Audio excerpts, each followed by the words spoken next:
everyone, welcome to Vedantu Malayalam channel. ഞാൻ Anjana, your biology teacher. അപ്പോൾ നമ്മൾ ഇന്ന് പഠിക്കാൻ പോകുന്നത് ബയോടെക്നോളജി ആൻഡ് ഇറ്റ്സ് ആപ്ലിക്കേഷൻ എന്ന് പറയുന്ന ചാപ്റ്ററുടെ ലൈൻ ബൈ ലൈൻ പഠിക്കാൻ പോവാണ്. നിങ്ങളൊരു നീറ്റ് സ്റ്റുഡൻറ്റോ അല്ലെങ്കിൽ ബോർഡ് എക്സാമിന് ഫുൾ മാർക്ക് സ്കോർ ചെയ്യണമെന്ന് ആഗ്രഹമുള്ള കുട്ടികളാണെങ്കിൽ ഈ ഒരു സെഷൻ അടിപൊളിയായിരിക്കും.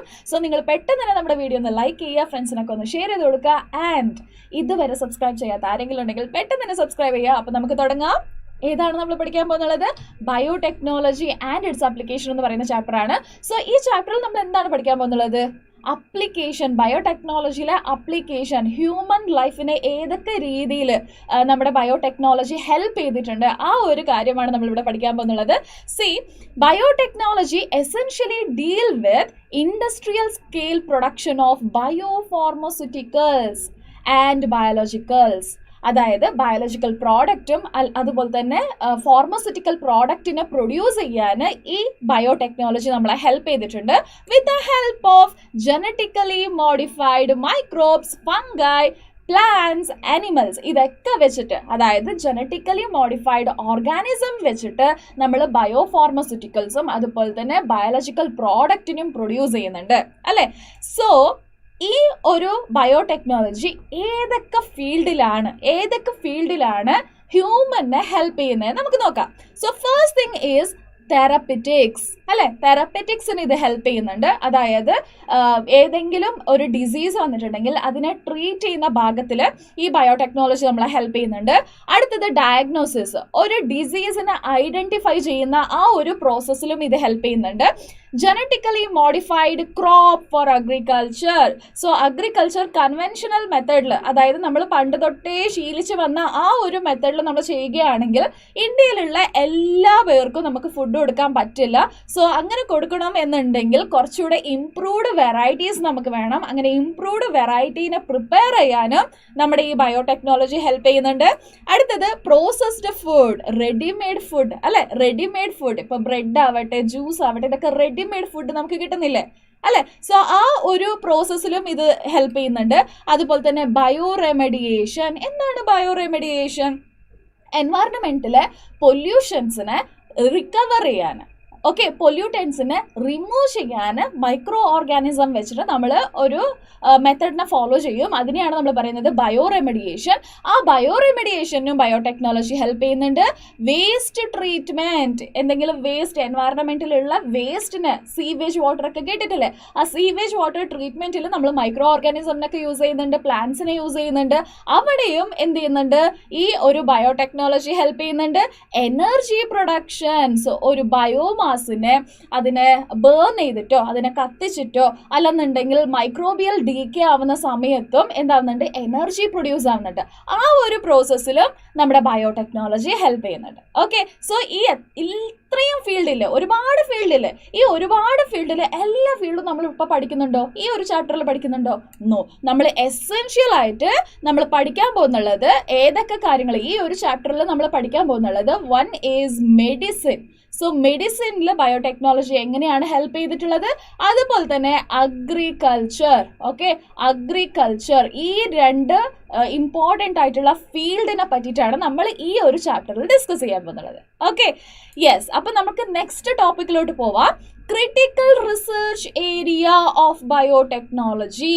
ക്രിട്ടിക്കൽ റിസർച്ച് ഏരിയ ഏതൊക്കെയാണ് നമുക്ക് നോക്കാം. So first thing is providing the best catalyst.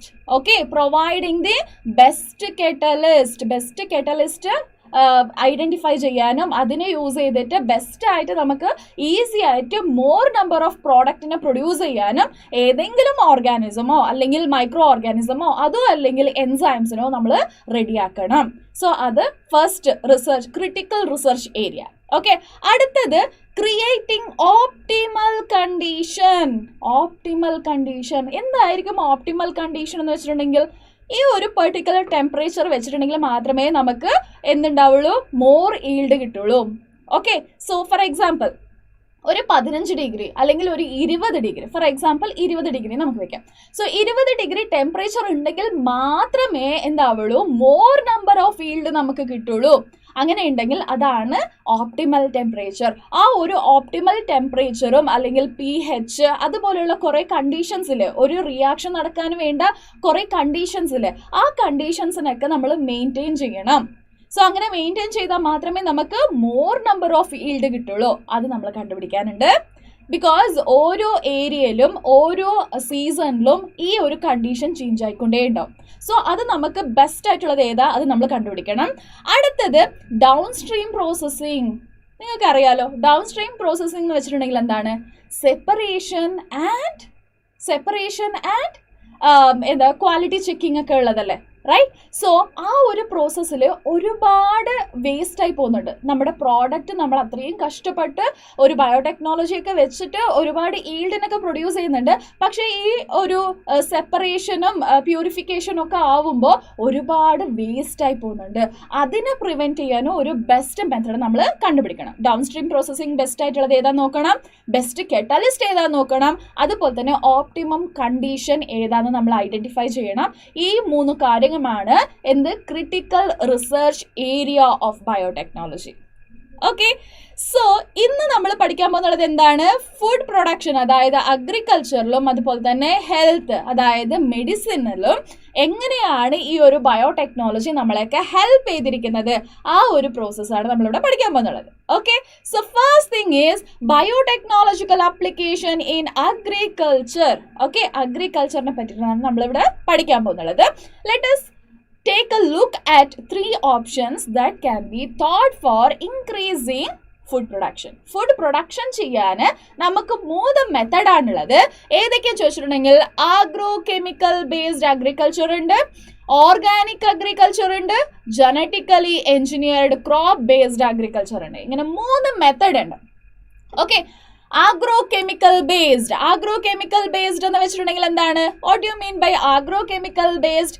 That means fertilizer, okay, fertilizer, pesticide, herbicide, ഇങ്ങനെയുള്ള കെമിക്കൽസിനൊക്കെ യൂസ് ചെയ്തിട്ട്, ഓക്കെ, ഇങ്ങനെയുള്ള കെമിക്കൽസിനൊക്കെ യൂസ് ചെയ്തിട്ട് നമ്മൾ എന്ത് ചെയ്യുന്നുണ്ട്? ഒരു അഗ്രികൾച്ചർ ചെയ്യുന്നുണ്ട്. അതിനെയാണ് നമ്മൾ പറയുന്നത് agro chemical based agriculture. So ഈ മെത്തേഡ് നമ്മുടെ ഇന്ത്യയിലേക്ക് കൊണ്ടുവന്നത് MS സ്വാമിനാഥൻ ആണ്. Okay, MS Swaminathan. So MS Swaminathan ആണ്. So he is called father of green revolution. ഇയാളെയാണ് നമ്മൾ എന്തെന്ന് വിളിക്കുന്നത്? Father of green revolution. So ഈ ഗ്രീൻ റെവല്യൂഷൻ ഭാഗമായിട്ട്, അതായത് കെമിക്കലി നമ്മൾ ഫർട്ടിലൈസറും പെസ്റ്റിസൈഡും ഹെർബിസൈഡും ഇതൊക്കെ നമ്മൾ ചെടിയൊക്കെ ഇട്ട് കൊടുത്തിട്ടാണ് നമ്മൾ എന്ത് ചെയ്യുന്നുള്ളത്? ഒരു ക്രോപ്പിനെ നമ്മൾ ഫാം ചെയ്യുന്നുള്ളത്, അല്ലെ? സോ ഒരു ക്രോപ്പിനെ നമ്മൾ വളർത്തുന്നുള്ളത്. അങ്ങനെ വളർത്തുമ്പോൾ നമുക്ക് ഗ്രീൻ റെവല്യൂഷന്റെ ഭാഗമായിട്ട്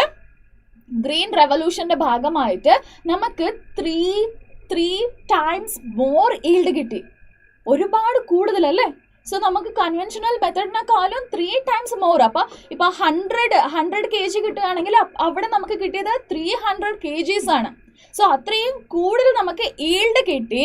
C increased yield by partly we have to improved വെറൈറ്റീസും അതുപോലെ തന്നെ നമ്മൾ എന്ത് ചെയ്യുന്നുണ്ട്?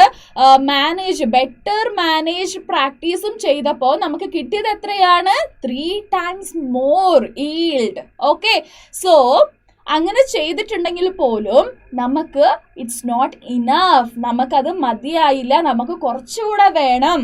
So because we are developing country, പക്ഷേ നമ്മുടെ പോപ്പുലേഷൻ, ഇന്ത്യയിലെ പോപ്പുലേഷൻ എന്ന് പറയുന്നത് അത്രയും കൂടുതലാണ്. സോ എല്ലാവർക്കും ഫുഡ് വേണമെന്നുണ്ടെങ്കിൽ ഗ്രീൻ റെവല്യൂഷൻ മാത്രം പോരാ, അതിനേക്കാളും ബെറ്റർ ആയിട്ടുള്ള എന്തെങ്കിലും മെത്തേഡ് വേണം. ബിക്കോസ് ഗ്രീൻ റെവല്യൂഷനിൽ നമ്മൾ എന്താണ് ചെയ്യുന്നുള്ളത്? ഫർട്ടിലൈസർ യൂസ് ചെയ്യുന്നുണ്ട്, പെസ്റ്റിസൈഡ് യൂസ് ചെയ്യുന്നുണ്ട്, ഹെർബിസൈഡ് യൂസ് ചെയ്യുന്നുണ്ട്. ഇതെല്ലാം എന്താണ്? വളരെ എക്സ്പെൻസീവ് ആണ്. ഒരു സാധാരണക്കാരനായിട്ടുള്ള ഒരു ഫാമറിന് ഇതൊക്കെ അഫോർഡബിൾ ചെയ്യാൻ പറ്റുന്നില്ല. അതും ഒരു കാരണം. ഓക്കെ, സോ രണ്ടാമത് ഫർട്ടിലൈസർ, പെസ്റ്റിസൈഡ്, ഹെർബിസൈഡ് എന്നൊക്കെ പറയുന്നത് കെമിക്കൽസ് ആണ്. അത് നമ്മുടെ എൻവയറൺമെന്റിനെ പൊല്യൂട്ട് ചെയ്യുന്നുണ്ട്. അത് രണ്ടാമത്തെ കാര്യം. ഓക്കെ, ആൻഡ് മൂന്നാമത്തെ കാര്യം, ഒരു സാച്ചുറേഷൻ പോയിന്റിലേക്ക് ഈൽഡ് എത്തിക്കഴിയുമ്പോൾ പിന്നെയും കൂടുതലാക്കാനൊന്നും നമ്മളെ കൊണ്ട് പറ്റില്ല. സോ അത് മൂന്നാമത്തെ കാര്യം. ഈ ഇത്ര ഇത്രയും കാര്യങ്ങൾ ഉള്ളത് കൊണ്ട് നമ്മൾ ഈ ഒരു മെത്തേഡ്, അതായത് ആഗ്രോ കെമിക്കൽ ബേസ്ഡ് അഗ്രികൾച്ചർ ചെയ്തിട്ട് വലിയ കാര്യമൊന്നുമില്ല. എങ്കിൽ പോലും ഒരു 3%, അതായത് ഒരു 3 times കൂടുതൽ ഈൽഡ് ഫോം ആയത് കൊണ്ട് നമ്മൾ എന്ത് ചെയ്യുന്നുണ്ട്, കുറേ പേർക്ക് ഫുഡ് കൊടുക്കാൻ പറ്റുന്നുണ്ട്. എങ്കിൽ പോലും ഇത് നോട്ട് എനഫ്. അപ്പൊ നമ്മൾ നെക്സ്റ്റത്തെ കാര്യം നോക്കാം. ഓർഗാനിക് അഗ്രികൾച്ചറോ? ഓർഗാനിക് അഗ്രികൾച്ചർ ഓക്കെയാണോ? ഓർഗാനിക് അഗ്രികൾച്ചറിൽ നമ്മളൊക്കെ എന്താണ് യൂസ് ചെയ്യുന്നത്? നോർമൽ, അതായത് മെന്യൂറിനെയാണ് നമ്മൾ ഫെർട്ടിലൈസർ ആയിട്ട് ഇട്ട് കൊടുക്കുന്നുള്ളത്. ബയോ പെസ്റ്റിസൈഡും ബയോ ഹെർബിസൈഡും ഇങ്ങനെയൊക്കെയാണ് നമ്മൾ യൂസ് ചെയ്യുന്നുള്ളത്. അതുകൊണ്ട് എൻവയറൺമെന്റിന് വലിയ പ്രശ്നങ്ങളൊന്നുമില്ല. സോ നമുക്കും അത് ഹെൽത്തിനൊന്നും വലിയതായിട്ട് അഫക്റ്റ് ചെയ്യുന്നില്ല. പക്ഷേ yield is very less. Okay, organic അഗ്രികൾച്ചറിൽ yield is very less. So അങ്ങനെ ഈൽഡ് കുറഞ്ഞിട്ടുണ്ടെങ്കിൽ എല്ലാവർക്കും ഫുഡ് കിട്ടുമോ? എല്ലാവർക്കും ഫുഡ് കിട്ടുമോ? സോ അപ്പോൾ ഇതും നമ്മളെ കൊണ്ട് ചെയ്തിട്ട് വലിയ കാര്യമില്ല. ഓക്കെ, ചെയ്യാൻ പറ്റും, പക്ഷേ ഇത് ചെയ്തിട്ട് വലിയ കാര്യമില്ല. അടുത്തതാണ് genetically engineered crop based agriculture. So ഇതാണ് ബെസ്റ്റ് മെത്തഡ്. ഓക്കെ, സോ ഇതാണ് ബെസ്റ്റ് മെത്തേഡ്. എന്താണ് genetically engineered crop based agriculture? So this is also called genetically modified crops. Genetically modified crops. എന്താണ് ജനറ്റിക്കലി മോഡിഫൈഡ് ക്രോപ്സ് അല്ലെങ്കിൽ genetically modified organism എന്ന് വെച്ചിട്ടുണ്ടെങ്കിൽ എന്താണ്? See, plants, bacteria, fungi, animals. Okay, so whose gene have been altered അല്ലെങ്കിൽ manipulation ചെയ്തിട്ട് അതിനെ മാറ്റിയിട്ട് പുതിയ ഒരു ഓർഗാനിസം, ഇംപ്രൂവ് ആയിട്ടുള്ള ഒരു ഓർഗാനിസം ആക്കി മാറ്റുന്ന ഒരു പ്രോസസ്സിനെയാണ് നമ്മൾ എന്തെന്ന് വിളിക്കുന്നത്? ജനറ്റിക്കലി മോഡിഫൈഡ് ഓർഗാനിസം എന്ന് വിളിക്കുന്നത്. സോ പ്ലാന്റ് ആയിക്കോട്ടെ, മൈക്രോ ഓർഗാനിസം ആയിക്കോട്ടെ, ഫംഗൈ ആയിക്കോട്ടെ, ഏത് ഓർഗാനിസം ആയിക്കോട്ടെ, അതിൻ്റെ ജീനിൽ ചെറുതായിട്ട് മാറ്റിയിട്ട് ആൾട്ടർ ചെയ്തിട്ട് അതിനൊരു ഇംപ്രൂവ് ആയിട്ടുള്ള ഒരു ഓർഗാനിസം ആക്കി മാറ്റുന്ന ഒരു പ്രോസസ്സിനെ നമ്മൾ എന്തെന്ന് വിളിക്കും? ജനറ്റിക്കലി മോഡിഫൈഡ് ഓർഗാനിസം എന്ന് വിളിക്കും. സോ ഇങ്ങനെ ജനറ്റിക്കലി മോഡിഫൈ ചെയ്യുന്നത് കൊണ്ട് നമുക്കെന്താ ഉപകാരം? നമുക്ക് നോക്കാം അല്ലെ. സോ എന്തുകൊണ്ടാണെന്ന് വെച്ചിട്ടുണ്ടെങ്കിൽ made crops more tolerant to abiotic stress. So abiotic stress എന്ന് വെച്ചിട്ടുണ്ടെങ്കിൽ എന്തായിരിക്കും? Cold, drought, heat, salt. അതായത് വലിയ മഴ വന്നിട്ടുണ്ടെങ്കിൽ അതിന് വലുതായിട്ട് ആ പ്ലാന്റിനൊന്നും സംഭവിക്കില്ല.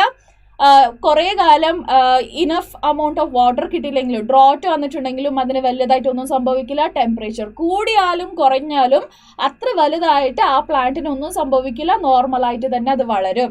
So that is one point. രണ്ടാമത്തത് റെഡ്യൂസ്ഡ് റിലയൻസ് ഓൺ കെമിക്കൽ പെസ്റ്റിസൈഡിന്റെ മുകളിൽ ഡിപ്പെൻഡ് ചെയ്യില്ല. നോർമലായിട്ട് തന്നെ ആ പ്ലാന്റിന് പെസ്റ്റിസൈഡ്, അതായത് പെസ്റ്റിനെ റിപ്പൽ ചെയ്യാനുള്ള കപ്പാസിറ്റി ഉണ്ട്. പെസ്റ്റ് വന്നിട്ട് അതിനെ കഴിക്കില്ല. സോ അത് കെമിക്കൽ പെസ്റ്റിസൈഡിനെ യൂസ് ചെയ്യാതിരിക്കാൻ പറ്റും. ഓക്കെ, അടുത്തത് helped to reduce post harvest loss. Post harvest അതായത് നമ്മൾ കൊയ്ത്തൊക്കെ കഴിഞ്ഞതിന് ശേഷം നെല്ലിനെ നമ്മൾ കൊണ്ടുവന്നിട്ട് ഒരു ഗോഡൗണിൽ ശേഖരിച്ച് വെക്കില്ലേ? ശേഖരിച്ച് വെച്ചതിന് ശേഷവും ഒരുപാട് ലോസ് ആവാനുള്ള ചാൻസസ് ഉണ്ട്. സോ എലി ഉണ്ട്, അത് ഇതൊക്കെ വന്നിട്ട് അതിനൊക്കെ കടിച്ച് മുറിച്ചൊക്കെ തിന്നിട്ടുണ്ടെങ്കിൽ നമ്മൾ പിന്നെ അതിനെ യൂസ് ചെയ്യാൻ പറ്റില്ല. അങ്ങനെ ആവാതിരിക്കാനും ഈ ജനറ്റിക്കലി മോഡിഫൈഡ് ക്രോപ്പ് ഹെൽപ്പ് ചെയ്യുന്നുണ്ട്. അടുത്തത് increased efficiency of mineral usage. So naturally തന്നെ ആ പ്ലാന്റിന് മിനറൽ യൂസേജ് എഫിഷ്യൻ്റ് ആയിട്ട് ആ പ്ലാന്റിലുള്ള മിനറൽസിനെ തന്നെ അല്ലെങ്കിൽ സോയിൽ നിന്ന് മിനറൽസിനെ അബ്സോർബ് ചെയ്തിട്ട് പ്ലാന്റ് വളരാൻ ഹെൽപ്പ് ചെയ്യുന്നുണ്ട്. സോ അഡീഷണലി നമ്മളൊന്നും ഇട്ട് കൊടുക്കേണ്ട ആവശ്യമില്ല. ഓക്കെ, സോ ഫെർട്ടിലൈസർ അത് ഇത് എന്നൊക്കെ പറഞ്ഞിട്ട് എക്സ്ട്രാ നമ്മൾ ഇട്ട് കൊടുക്കേണ്ട ആവശ്യമില്ല. അടുത്തത് എൻഹാൻസ്ഡ് ന്യൂട്രീഷണൽ വാല്യൂ. ഇതിന് ബെസ്റ്റ് എക്സാമ്പിൾ ഏതാണെന്ന് ചോദിച്ചിട്ടുണ്ടെങ്കിൽ golden rice, vitamin A enriched golden rice. So it is a very good example അല്ലെ. സോ ന്യൂട്രീഷണൽ വാല്യൂവിനെ ഇൻക്രീസ് ചെയ്യാൻ പറ്റും. ഓക്കെ, സോ ഇതൊക്കെയാണ് വളരെ ഇമ്പോർട്ടൻ്റ് ആയിട്ടുള്ള ജനറ്റിക്കലി മോഡിഫൈഡ് ഓർഗാനിസം വെച്ച് നമുക്കുള്ള ഹെൽപ്പ്. ഓക്കെ, ഹ്യൂമൻ ബീയിങ്സിനുള്ള ഒരു ഹെൽപ്പ് എന്തൊക്കെയാണെന്ന് ചോദിച്ചിട്ടുണ്ടെങ്കിൽ tolerate to abiotic stress, chemical പെസ്റ്റിസൈഡിനെ ഡിപ്പെൻഡ് ചെയ്യുന്നില്ല, പോസ്റ്റ് ഹാർവെസ്റ്റ് ലോസിനെ കുറയ്ക്കും, മിനറൽ യൂസേജ് എഫിഷ്യൻ്റ് ആയിട്ട് ചെയ്യും. സോ അഡീഷണലി നമ്മളൊന്നും ഇട്ട് കൊടുക്കേണ്ട ആവശ്യമില്ല, ന്യൂട്രീഷണൽ വാല്യൂ കൂടും. സോ ഇതൊക്കെയാണ് helpful. Okay, so in addition to this genetically modified organism have been used to create tailor-made plants. Okay, so നമുക്ക് വേണ്ട രീതിയിൽ നമ്മൾ അതിനെ ആൾട്ടർ ചെയ്യാൻ പറ്റും. അങ്ങനെ ആൾട്ടർ ചെയ്തിട്ട് നമുക്ക് റിസർച്ചിനും അതിനും ഇതിനൊക്കെ യൂസ് ചെയ്യാൻ പറ്റും. ഫാർമസ്യൂട്ടിക്കൽസിനും നമുക്കിതിനെ യൂസ് ചെയ്യാൻ പറ്റും. ഫ്യൂൽ പ്രൊഡ്യൂസ് ചെയ്യാനും നമുക്കിതിനെ യൂസ് ചെയ്യാൻ പറ്റും. ഇങ്ങനെ ഒരുപാട് ബെനിഫിറ്റ്സ് ഉണ്ട്. Okay, yes. നെക്സ്റ്റ്, ഇനി ഒരു വളരെ ഇമ്പോർട്ടൻ്റ് ആയിട്ടുള്ള അപ്ലിക്കേഷൻ ഏതാന്ന് ചോദിച്ചിട്ടുണ്ടെങ്കിൽ, അഗ്രികൾച്ചറിലുള്ള അപ്ലിക്കേഷൻ ഏതാന്ന് ചോദിച്ചിട്ടുണ്ടെങ്കിൽ making pest resistant plant. Pest resistant പ്ലാന്റിനെ പ്രിപ്പയർ ചെയ്യലാണ്. ഓക്കെ, സോ ഇതിനെ പറ്റി നമുക്ക് ഡീറ്റെയിൽ ആയിട്ട് പഠിക്കണം എന്നുണ്ടെങ്കിൽ അതിനേക്കാളും മുന്നേ നമുക്ക് ഒരു എസെൻഷ്യൽ ആയിട്ടുള്ള ഒരു കാര്യം കൂടെ പഠിക്കാനുണ്ട്. That is about Bacillus thuringiensis. എന്താണ് ഈ Bacillus thuringiensis? Bacillus thuringiensis എന്ന് പറയുന്ന ഒരു ബാക്ടീരിയ ആണ്. Okay, it is A bacteria. Bacillus thuringiensis എന്ന് പറയുന്നത് ഒരു ബാക്ടീരിയയാണ്.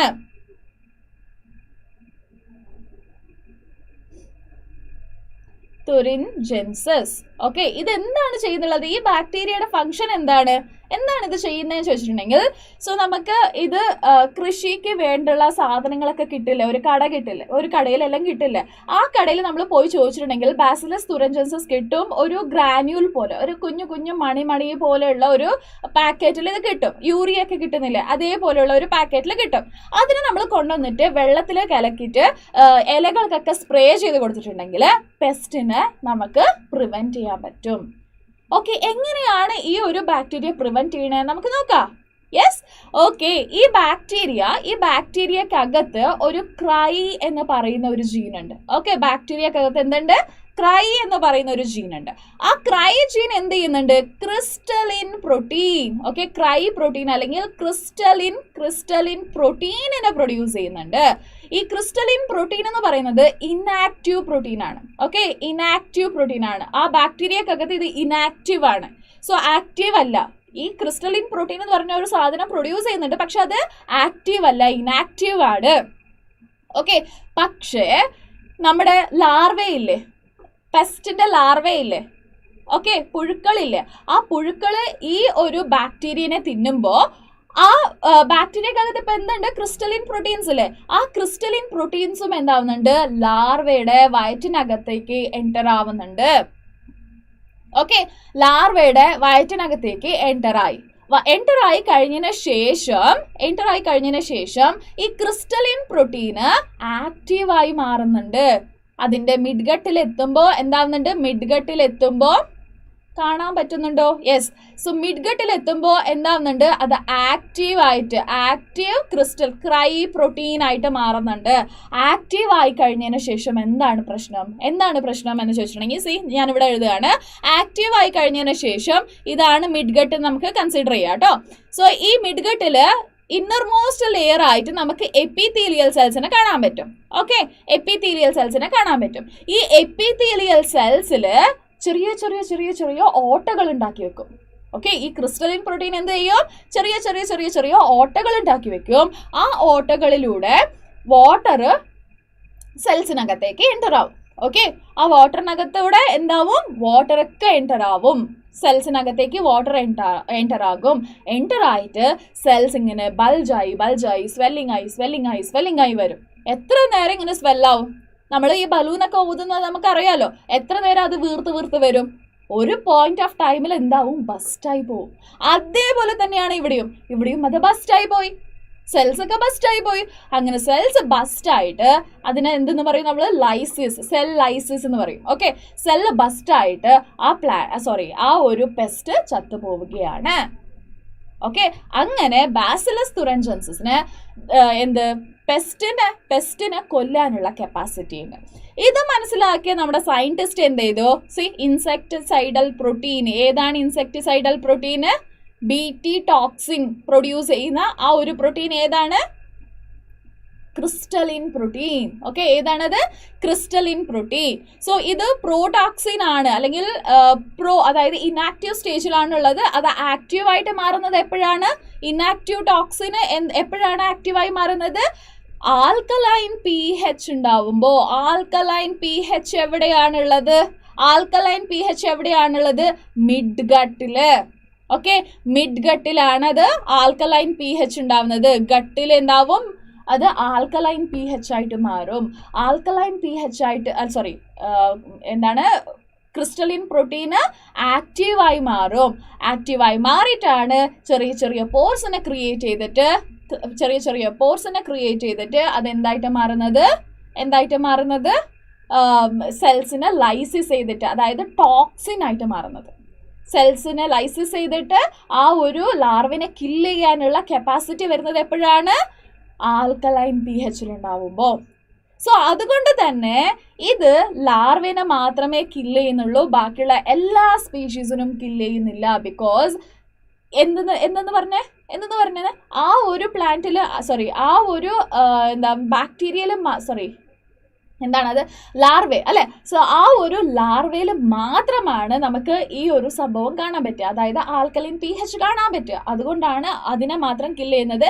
എല്ലാ ലാർവേനെയോ അല്ലെങ്കിൽ എല്ലാ സ്പീഷീസിനെയും കൊല്ലാനുള്ള കപ്പാസിറ്റി ഇല്ല. ഓരോ ക്രൈ പ്രോട്ടീനും ഓരോ സ്പീഷീസിന് സ്പെസിഫിക് ആയിരിക്കും. ഓക്കെ, ക്ലിയർ ആയോ? യെസ്. സി, ഇപ്പോൾ ക്രൈ 1AC-യും ക്രൈ 2AB-യും കോട്ടൺ ബോൾ വേമിനെയാണ് കില്ല് ചെയ്യാനുള്ള കപ്പാസിറ്റി ഉള്ളത്. അതുപോലെ തന്നെ ക്രൈ 1AB കോർൺ ബോററിനെ കില്ല് ചെയ്യാനുള്ള കപ്പാസിറ്റിയാണുള്ളത്. Okay, yes. അതുപോലെ തന്നെ ഇനിയൊരു ഇമ്പോർട്ടൻ്റ് ആയിട്ടുള്ള കാര്യമാണ് ഇവിടെ നമ്മൾ ഓർത്ത് വെക്കേണ്ട ബാസിലസ് തുറൻജൻസസ് എല്ലാത്തിനെയും ഒന്നും കില്ല് ചെയ്യുന്നില്ല. ഏതൊക്കെയാണ് കില്ല് ചെയ്യുന്നുള്ളത്? ഏതൊക്കെ ഇൻസെക്റ്റിനെയാണ് കില്ല് ചെയ്യുന്നത് ചോദിച്ചിട്ടുണ്ടെങ്കിൽ, ലെപ്പിഡോപ്റ്ററൻ എന്ന് വെച്ചിട്ടുണ്ടെങ്കിൽ ടൊബാക്കോ ബഡ് വേമും ആമി വേമിനും കില്ല് ചെയ്യുന്ന. ഓക്കെ, സോ ലെപ്പിഡോപ്റ്റർ എന്ന് പറഞ്ഞിട്ടുണ്ടെങ്കിൽ ടൊബാക്കോ ബഡ് വേമും ആമി വർമും ഇങ്ങനെയുള്ള വേംസിനെ കില്ല് ചെയ്യാൻ, അങ്ങനെയുള്ള ഇൻസെക്ട്സിനെ കില്ല് ചെയ്യാനുള്ള കപ്പാസിറ്റിയുള്ള ബാക്ടീരിയ ആണ് ബാസിലസ് തുറൻജൻസസ്. അത് മാത്രമല്ല കോളിയോപ്റ്ററനും കില്ല് ചെയ്യും. സോ അതായത് ബീറ്റൽസിനെ കില്ല് ചെയ്യും. അതുപോലെ തന്നെ ഡിപ്റ്ററ എന്ന് വെച്ചിട്ടുണ്ടെങ്കിൽ ഫ്ലൈസും മസ്കിറ്റോയും ഒക്കെയാണ്. ഓക്കെ, സോ ഇതിനൊക്കെ കില്ല് ചെയ്യാനുള്ള കപ്പാസിറ്റി ഉണ്ട്. സോ ഇവിടെ ഓർത്ത് വെക്കേണ്ടത് എന്തൊക്കെയാണ്? ബാസിലസ് തുറൻജൻസസ് ആരെയൊക്കെയാണ് കില്ല് ചെയ്യുന്നത്? ലെപ്പിഡോപ്റ്ററൻ, കോളിയോപ്റ്ററൻ, ഡിപ്റ്ററൻസ്. സോ ഈ 3 ആൾക്കാരെ നമ്മൾ ഓർത്ത് വെക്കണം. അതുപോലെ തന്നെ ഇൻസെക്ടിസൈഡൽ പ്രോട്ടീൻ എന്ന് വെച്ചിട്ടുണ്ടെങ്കിൽ എന്താണ്? ക്രിസ്റ്റലിൻ പ്രോട്ടീൻ എന്നുള്ളത് നമ്മൾ ഓർത്ത് വെക്കണം. അത് ക്രൈ ജീൻ ആണ് പ്രൊഡ്യൂസ് ചെയ്യുന്നത്. ക്രൈ പ്രോട്ടീനെ പ്രൊഡ്യൂസ് ചെയ്യും. അത് ഇനാക്റ്റീവ് ആണ്. മിഡ് ഗട്ട് ഓഫ് ദി ലാർവയിൽ മാത്രമാണ്, ആൽക്കലൈൻ pH കിട്ടുമ്പോൾ മാത്രമാണ് അത് ആക്റ്റീവായി മാറുന്നത്. അങ്ങനെ അത് മിഡ് ഗട്ടിലുള്ള എപ്പിത്തീലിയൽ സെൽസിനെ ലൈസിസ് ചെയ്തിട്ട് സ്വെല്ലിങ് വരുത്തിച്ചിട്ട് ആ സെൽസിനൊക്കെ കില്ല് ചെയ്യുന്നുണ്ട്. അങ്ങനെ ടോട്ടലി എന്താവുന്നുണ്ട്? ആ ഒരു ലാർവെ ചത്തുപോവുകയാണ്. ഓക്കെ, സോ അത് മാത്രമല്ല അടുത്ത ഇമ്പോർട്ടൻ്റ് ആയിട്ട് ഇവിടെ ഓർത്ത് വെക്കേണ്ട ഇനിയൊരു കാര്യം എന്താ ചോദിച്ചിട്ടുണ്ടെങ്കിൽ, ഓരോ ക്രൈ പ്രോട്ടീൻസും ഓരോ ലാർവയ്ക്ക് അല്ലെങ്കിൽ ഒരു പെർട്ടിക്കുലർ ഗ്രൂപ്പ് ഓഫ് ലാർവയ്ക്ക് സ്പെസിഫിക് ആണ്. സോ ക്രൈ 1AC-യും ക്രൈ 2AB-യും കോട്ടൺ ബോൾവർമിനും അതുപോലെ തന്നെ ക്രൈ 1AB കോർൺ ബോററിനും ആണ് കില്ല് ചെയ്യുന്നത്. Yes, okay. സി, നമ്മുടെ ഡയഗ്രാം ആണ്, നമ്മുടെ ടെക്സ്റ്റ് ബുക്കിൽ കൊടുത്തിരിക്കുന്ന ഒരു ഫോട്ടോഗ്രാഫാണ്. ഈ ഫോട്ടോഗ്രാഫിൽ 2 ട്വിഗ് വെച്ചിട്ടുണ്ട്. സി, ഇവിടെ ഗ്രീൻ കളറിൽ കാണുന്നത് ഒരു ട്വിഗ്, ബ്രൗൺ കളറിൽ കാണുന്നത് മറ്റൊരു ട്വിഗുമാണ്. ഓക്കെ, ഈ ബ്രൗൺ കളറിൽ കാണുന്നത് കംപ്ലീറ്റ്ലി മെച്യൂർ ആയിട്ടുള്ള ഒരു സീഡാണ് കാണിക്കുന്നുള്ളത്. ഇവിടെ കണ്ടില്ലേ കോട്ടൺ എത്ര നന്നായിട്ട് എത്ര വലുതായിട്ട് വളർന്നിട്ടുണ്ട്. പക്ഷേ എ ഒന്ന് നോക്കിയേ. സി, നമ്മുടെ കോട്ടൺ ബോൾ വർമ് അതിനെ തുരന്ന് ഉള്ളിലേക്ക് കയറിയിട്ട് ആ സീഡിൽ കോട്ടൺ ഫോം ആവാത്തതുപോലെ പ്രിവെന്റ് ചെയ്തിരിക്കുകയാണ്. ഓക്കെ, സോ ഈൽഡ് ഇവിടെ കുറയുന്നുണ്ട്. പക്ഷേ നമ്മൾ BT കോട്ടൺ, ഇതാണ് നമ്മുടെ BT കോട്ടന്, അതായത് ബാസിലസ് തുറൻജൻസസിന്റെ ജീനിനെ ഇൻസേർട്ട് ചെയ്ത് കൊടുത്തിരിക്കുന്ന ഒരു കോട്ടൺ ആണ്. സോ ഇങ്ങനെ മാറ്റിയിരിക്കുന്ന കോട്ടൺ യൂസ് ചെയ്യുന്നത് കൊണ്ട് നമുക്ക് ഈൽഡ് കൂടുതൽ കിട്ടും. സോ നമ്മൾ BT കോട്ടൺ എന്ന് വെച്ചിട്ടുണ്ടെങ്കിൽ എന്താന്ന് പഠിച്ചില്ലല്ലോ അല്ലെ? BT cotton. BT കോട്ടൺ എന്ന് വെച്ചിട്ടുണ്ടെങ്കിൽ എന്താണ്? സി, നമുക്ക് സയന്റിസ്റ്റ് ഒക്കെ മനസ്സിലാക്കിയില്ലേ? സയന്റിസ്റ്റ് മനസ്സിലാക്കി ബാസിലസ് തുറൻസിന് ഇങ്ങനെ ഒരു കപ്പാസിറ്റി ഉണ്ടെന്ന് മനസ്സിലാക്കി. അങ്ങനെ മനസ്സിലാക്കിയതിന് ശേഷം അവരെന്ത് ചെയ്തു? ഈ ക്രൈ പ്രോട്ടീൻ ആണല്ലോ കില്ല് ചെയ്യുന്നത്. ആ പ്രോട്ടീൻ എവിടെ നിന്നാണ് പ്രൊഡ്യൂസ് ആവുന്നത്? ക്രൈ ജീനിന്നാണ്. ആ ക്രൈ ജീനിനെ മാത്രം നമുക്ക് ഒന്ന് എടുക്കാം. ഓക്കെ, ബാസിലസ് തുറൻസിന് ആ ഒരു ക്രൈ ജീനിനെ മാത്രം നമുക്ക് സെപ്പറേറ്റ് ആക്കി എടുത്തിട്ട് അത് നമുക്ക് എന്ത് ചെയ്യാം? കോട്ടൺ പ്ലാന്റിലേക്ക് ഇട്ട് കൊടുക്കാം. കോട്ടൺ പ്ലാന്റിലേക്ക് ഇട്ട് കൊടുക്കുമ്പോൾ എന്താവും? അത് BT കോട്ടൺ ആയിട്ട് മാറും. ഓക്കെ, ക്രൈ ജീനുള്ള ഒരു കോട്ടൺ പ്ലാന്റ് ആയിട്ട് അത് മാറും. അങ്ങനെ മാറിയതിന് ശേഷം ഇതെന്ത് ചെയ്യുന്നുണ്ട്? ക്രൈ പ്രോട്ടീനിനെ പ്രൊഡ്യൂസ് ചെയ്യുന്നുണ്ട്. ഈ കോട്ടൺ പ്ലാന്റ് ക്രൈ പ്രോട്ടീനിനെ പ്രൊഡ്യൂസ് ചെയ്യുന്നുണ്ട്. ആ ക്രൈ പ്രോട്ടീന് നമ്മുടെ ലാർവ ആ ഒരു പ്ലാന്റിനെ കഴിക്കുമ്പോൾ എന്താവുന്നുണ്ട്? ഈ ക്രൈ പ്രോട്ടീന് അതിന്റെ മിഡ്ഗട്ടിലേക്ക് പോകുന്നുണ്ട്. അവിടെ pH ആൽക്കലൈൻ ആണ്. അപ്പോൾ അതെന്ത് ചെയ്യുന്നുണ്ട്? ഓട്ട വരുത്തിയിട്ട് അതിലേക്ക് വെള്ളമൊക്കെ നിറച്ചിട്ട് ആ ഒരു ലാർവിനെ കില്ല് ചെയ്യുന്നുണ്ട്. അങ്ങനെ പെസ്റ്റിനെ പ്രിവെന്റ് ചെയ്യാൻ പറ്റുന്നുണ്ട്. So that is about BT cotton. Clear ആയോ? യെസ്. അപ്പൊ നമുക്ക് നെക്സ്റ്റ് ടോപ്പിക്കിലോട്ട് പോവാം. That is pest resistant plant. Okay, pest resistant പ്ലാന്റിൽ നമ്മൾ പഠിക്കാൻ പോകുന്നത് RNA ഇന്റർഫറൻസ് ആണ്. എന്താണ്? RNA ഇന്റർഫറൻസ് ആണ്. See, several nematode parasite a wide variety of plants and അനിമൽസിന് അല്ലെങ്കിൽ ഹ്യൂമൻ ബീയിങ്ങിന് ഉള്ളിലേക്ക് എൻ്റർ ആയിട്ട് പാരാസൈറ്റിലായിട്ട് ജീവിക്കാനുള്ള കപ്പാസിറ്റി ഉണ്ട്. അത് പാരാസൈറ്റ്സ് ആണ്. ഒന്നില്ല പ്ലാന്റ്, അല്ലെങ്കിൽ അനിമൽ, അല്ലെങ്കിൽ ഹ്യൂമൻ ബീയിങ്സ്, വേറെ ഏതെങ്കിലും ഒരു ഓർഗാനിസമിന്റെ മുകളിൽ കംപ്ലീറ്റ്ലി ഡിപ്പെൻഡ് ആയി കഴിയുന്ന ഒരു ഓർഗാനിസമിനെ നമ്മൾ എന്തെന്ന് വിളിക്കും? പാരാസൈറ്റ് എന്ന് വിളിക്കും. ഓക്കെ, അങ്ങനെ പാരാസൈറ്റ് ആയിട്ട് കഴിയുന്ന ഒരു ജീവിയാണ് നിമാറ്റോഡ്സ്. ഓക്കെ, അങ്ങനെ ഒരു നിമാറ്റോഡാണ് മെലോഡിഗൈൻ ഇൻകോഗ്നീഷ്യ എന്ന് പറയുന്നത്. ഓക്കെ, മെലോഡിഗൈൻ ഇൻകോഗ്നീഷ്യ എന്ന് പറയുന്നത് ഒരു നിമാറ്റോഡ് ആണ്. നിമാറ്റോഡ് ഏത് ഗ്രൂപ്പിലാണ് പെടുക? ഏത് ഗ്രൂപ്പ്? ഹെൽമിന്തസ്. പ്ലാറ്റി ഹെൽമിന്തസ്, ആസ്കലിമിന്തസ് എന്നൊക്കെ കേട്ടിട്ടില്ലേ? സോ ആ ഒരു ഹെൽമിന്തസ് ഗ്രൂപ്പിലാണ് ഈ ഒരു മെലോഡിഗൈൻ ഇൻകോഗ്നീഷ്യ എന്ന് പറയുന്ന ഒരു നിമാറ്റോഡ് ഉൾപ്പെടുക. ഓക്കെ, ഈ ഒരു നിമാറ്റോഡ് എന്താണ് ചെയ്യുന്നുള്ളത്? റൂട്ട്സ് ഓഫ് ടൊബാക്കോ പ്ലാന്റിനെയാണ് ഇൻഫെക്ട് ചെയ്യുന്നത്. എവിടെയാണ് ഇൻഫെക്ട് ചെയ്യുന്നത്? Root of tobacco plant. Okay, ഇങ്ങനെ റൂട്ടിനെ അത് ഇൻഫെക്ട് ചെയ്യുന്നത് കൊണ്ട് എന്താണ് സംഭവിക്കുന്നത്? Great reduction in the yield അങ്ങനെ കുറഞ്ഞു പോവുകയാണ്. സോ ഇങ്ങനെ കുറഞ്ഞു പോകുന്നത് കൊണ്ട് നമുക്ക് എക്കണോമിക്കലി ലോസ് അല്ലേ? ഹ്യൂമൻ ബീയിങ്ങിന് എക്കണോമിക്കലി ലോസ് അല്ലേ? അങ്ങനെ എക്കണോമിക്കൽ ലോസിനെ പ്രിവെന്റ് ചെയ്യാൻ വേണ്ടിയിട്ട് നമ്മളൊരു മെത്തഡിനെ ഫോളോ ചെയ്യുന്നുണ്ട്. ആ മെത്തഡിന്റെ പേരാണ് RNA ഇന്റർഫറൻസ്, അല്ലെങ്കിൽ RNAi എന്ന് വിളിക്കും, അല്ലെങ്കിൽ RNA സൈലൻസിങ് എന്ന് വിളിക്കും. സി, ഇതെല്ലാം ഒന്നൻഡി സെയിം. ഇവിടെ നമ്മൾ എന്താണ് ചെയ്യുന്നത്? RNAi takes place in eukaryotic organism as A method of cellular defence. So നമ്മുടെ ബോഡിയിലൊക്കെ നാച്ചുറലി ഉള്ള ഒരു പ്രോസസ്സാണ് ഈ RNA ഇന്റർഫറൻസ് എന്ന് പറയുന്നത്. ആ മെത്തഡിനെ ഫോളോ ചെയ്തിട്ടാണ് നമ്മൾ ഈ ഒരു പെസ്റ്റിനെ, ഓക്കെ, സോ ടൊബാക്കോ പ്ലാന്റിലേക്ക് ഇൻഫെക്ട് ചെയ്യുന്ന നിമാറ്റോഡിനെ പ്രിവെന്റ് ചെയ്യാൻ നമ്മുടെ ബോഡിയിലൊക്കെ ഉള്ള അതേ ഡിഫെൻസ് മെക്കാനിസം ആണ് നമ്മളിവിടെ യൂസ് ചെയ്യുന്നത്. സോ ആക്ച്വലി ഇവിടെ എന്താണ് സംഭവിക്കുന്നത്? നമുക്ക് നോക്കാം. സി, എന്താ സംഭവിക്കുന്നത് നമുക്ക് നോക്കാം. സി, ആദ്യം ഈ നിമാറ്റോഡ് നമ്മൾ എടുക്കാം. നമുക്ക് മെലോഡിഗൈൻ ഇൻകോഗ്നീഷ്യ എന്ന് പറയുന്ന ഇതാണ് നമ്മുടെ മെലോഡിഗൈൻ ഇൻകോഗ്നീഷ്യ. ഓക്കെ, സോ ഈ മെലോഡിഗൈൻ ഇൻകോഗ്നീഷ്യയിൽ നിന്നും ഒരു വളരെ എസെൻഷ്യൽ ആയിട്ടുള്ള ഒരു ജീൻ ഉണ്ട്. ഓക്കെ, സോ എല്ലാ ഇൻഡിവിജ്വലിനും വളരെ എസെൻഷ്യൽ ആയിട്ടുള്ള പ്രോട്ടീൻസോ അല്ലെങ്കിൽ ജീൻസോ ഉണ്ടാവുമല്ലോ. സോ അങ്ങനെ ഈ മെലോഡിഗൈൻ ഇൻകോഗ്നീഷ്യയിലുള്ള വളരെ എസെൻഷ്യൽ ആയിട്ടുള്ള ആ ഒരു പ്രോട്ടീൻ ഏതാണെന്ന് നമ്മൾ സയന്റിസ്റ്റ് മനസ്സിലാക്കിയതിനു ശേഷം ആ പ്രോട്ടീൻ പ്രൊഡ്യൂസ് ചെയ്യുന്ന ആ ഒരു പർട്ടിക്കുലർ ജീനിനെ എന്ത് ചെയ്യുന്നുള്ളൂ? കൺസിഡർ ചെയ്തിട്ട് ആ ജീന് mRNA പ്രൊഡ്യൂസ് ചെയ്യുമ്പോൾ അത് നോട്ട് ചെയ്യുന്നു, അതിനെ സെപ്പറേറ്റ് ആക്കി എടുക്കുന്നു. ആ mRNA വെച്ചിട്ട് അവരെന്ത് ചെയ്യുന്നുണ്ട്? റിവേഴ്സ് ട്രാൻസ്ക്രിപ്ഷൻ ചെയ്തിട്ട് ജീനിനെ പ്രൊഡ്യൂസ് ചെയ്യുന്നുണ്ട്. ആ ജീനിനെ എടുത്തിട്ട് എന്ത് ചെയ്യുന്നുണ്ട്? ഈ പ്ലാന്റിലേക്ക് ഇട്ട് കൊടുക്കുകയാണ്. ഓക്കെ, സോ ഈ പ്ലാന്റിലേക്ക് ഇട്ട് കൊടുക്കുകയാണ്.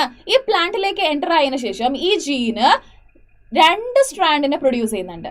യൂഷ്വലി ജീന് mRNA പ്രൊഡ്യൂസ് ചെയ്യുമ്പോൾ വെറും 1 സ്ട്രാൻഡിനെ മാത്രമേ പ്രൊഡ്യൂസ് ചെയ്യുള്ളൂ. പക്ഷേ ഇങ്ങനെ എടുത്ത് നമ്മൾ മോഡിഫൈ ചെയ്തിട്ട് നമ്മൾ ഇട്ട് കൊടുക്കുന്നില്ലേ, ആ ഒരു ജീൻ എന്ത് ചെയ്യുന്നുണ്ട്, സെൻസും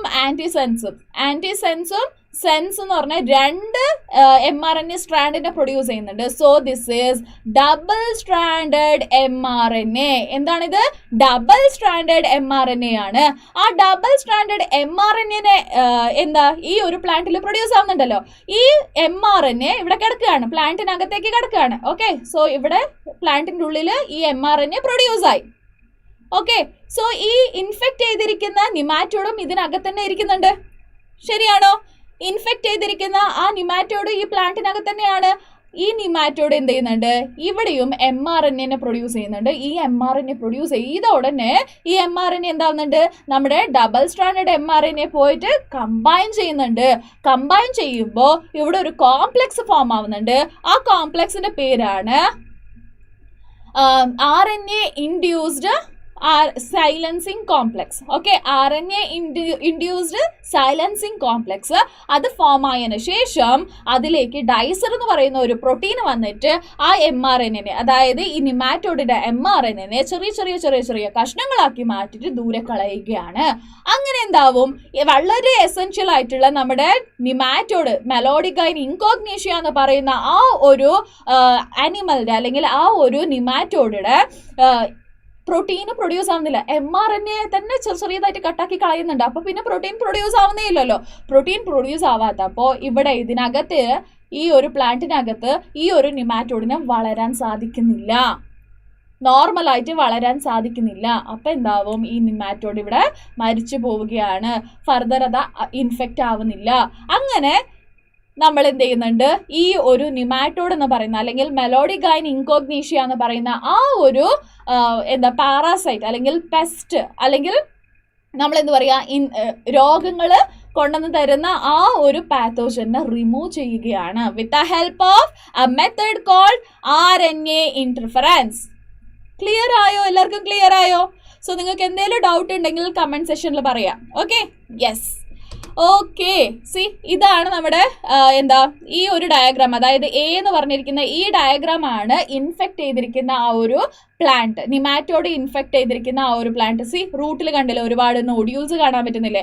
ഈ നൊഡ്യൂൾസ് എന്ത് ചെയ്യുന്നുണ്ട്, പ്രോപ്പറായിട്ട് ഇവിടെ എല്ലാ സൈഡിലും ഇങ്ങനെ നൊഡ്യൂൾസ് വന്നത് കൊണ്ട് ഈ റൂട്ട് എന്ത് ചെയ്യുന്നില്ല, പ്രോപ്പറായിട്ട് മിനറൽസും വാട്ടറിനും ഒന്നും അബ്സോർബ് ചെയ്യാൻ പറ്റുന്നില്ല. അങ്ങനെ അബ്സോർബ് ചെയ്യാതിരിക്കുമ്പോൾ പ്ലാന്റിന് പ്രോപ്പറായിട്ട് വളരാൻ പറ്റുന്നില്ല. വാട്ടറും മിനറൽസും ഒക്കെ വളരെ എസെൻഷ്യൽ ആയിട്ടുള്ള കാര്യമാണല്ലോ. അത് കിട്ടാതെ വരുമ്പോൾ പ്ലാന്റ് നോർമലായിട്ട് വളരുന്നില്ല. പക്ഷേ ഇത് കണ്ടില്ലേ, എന്താണിത്? RNA ഇന്റർഫറൻസ് ചെയ്തിട്ടുള്ള ഒരു പ്ലാന്റ് ആണ്. സി എത്ര നോർമലായിട്ട് പ്ലാന്റിന്റെ റൂട്ടൊക്കെ വളരുന്നുണ്ട്, right? Okay, see this is about RNA interference. Yes. Okay, അപ്പൊ നമുക്ക് നെക്സ്റ്റ് നോക്കാം, ബയോടെക്നോളജിക്കൽ ആപ്ലിക്കേഷൻ ഇൻ മെഡിസിനിൽ ഇതൊക്കെ എങ്ങനെയാണ് ഹെൽപ്പ് ചെയ്യുന്നത് നമുക്ക് നോക്കാം. The recombinant DNA technological process have made immense impact in the area of healthcare by enabling mass production of safe and more effective therapeutic drug. So mass, അതായത് ഒരുപാട് പേർക്ക് കിട്ടണമെന്നുണ്ടെങ്കിൽ കുറേ പ്രൊഡ്യൂസ് ചെയ്യണം. അതുപോലെ തന്നെ സേഫ് ആയിട്ടുള്ളത്, അതായത് ഇമ്മ്യൂണോളജിക്കൽ റെസ്പോൺസ് ഒന്നും ഇല്ലാത്ത ഒരു തെറപ്പറ്റിക് ഡ്രഗാണ് നമുക്ക് ചെയ്യേണ്ടത്. അങ്ങനെ ചെയ്തെടുക്കാൻ പറ്റുന്ന ഒരു അടിപൊളി മെത്തേഡാണ് നമ്മുടെ ബയോടെക്നോളജിക്കൽ മെത്തേഡ്. സോ ഈ ഒരു മെത്തേഡ് നമ്മൾ യൂസ് ചെയ്യുന്നത് കൊണ്ട് നോ ഇമ്മ്യൂണോളജിക്കൽ റെസ്പോൺസ്.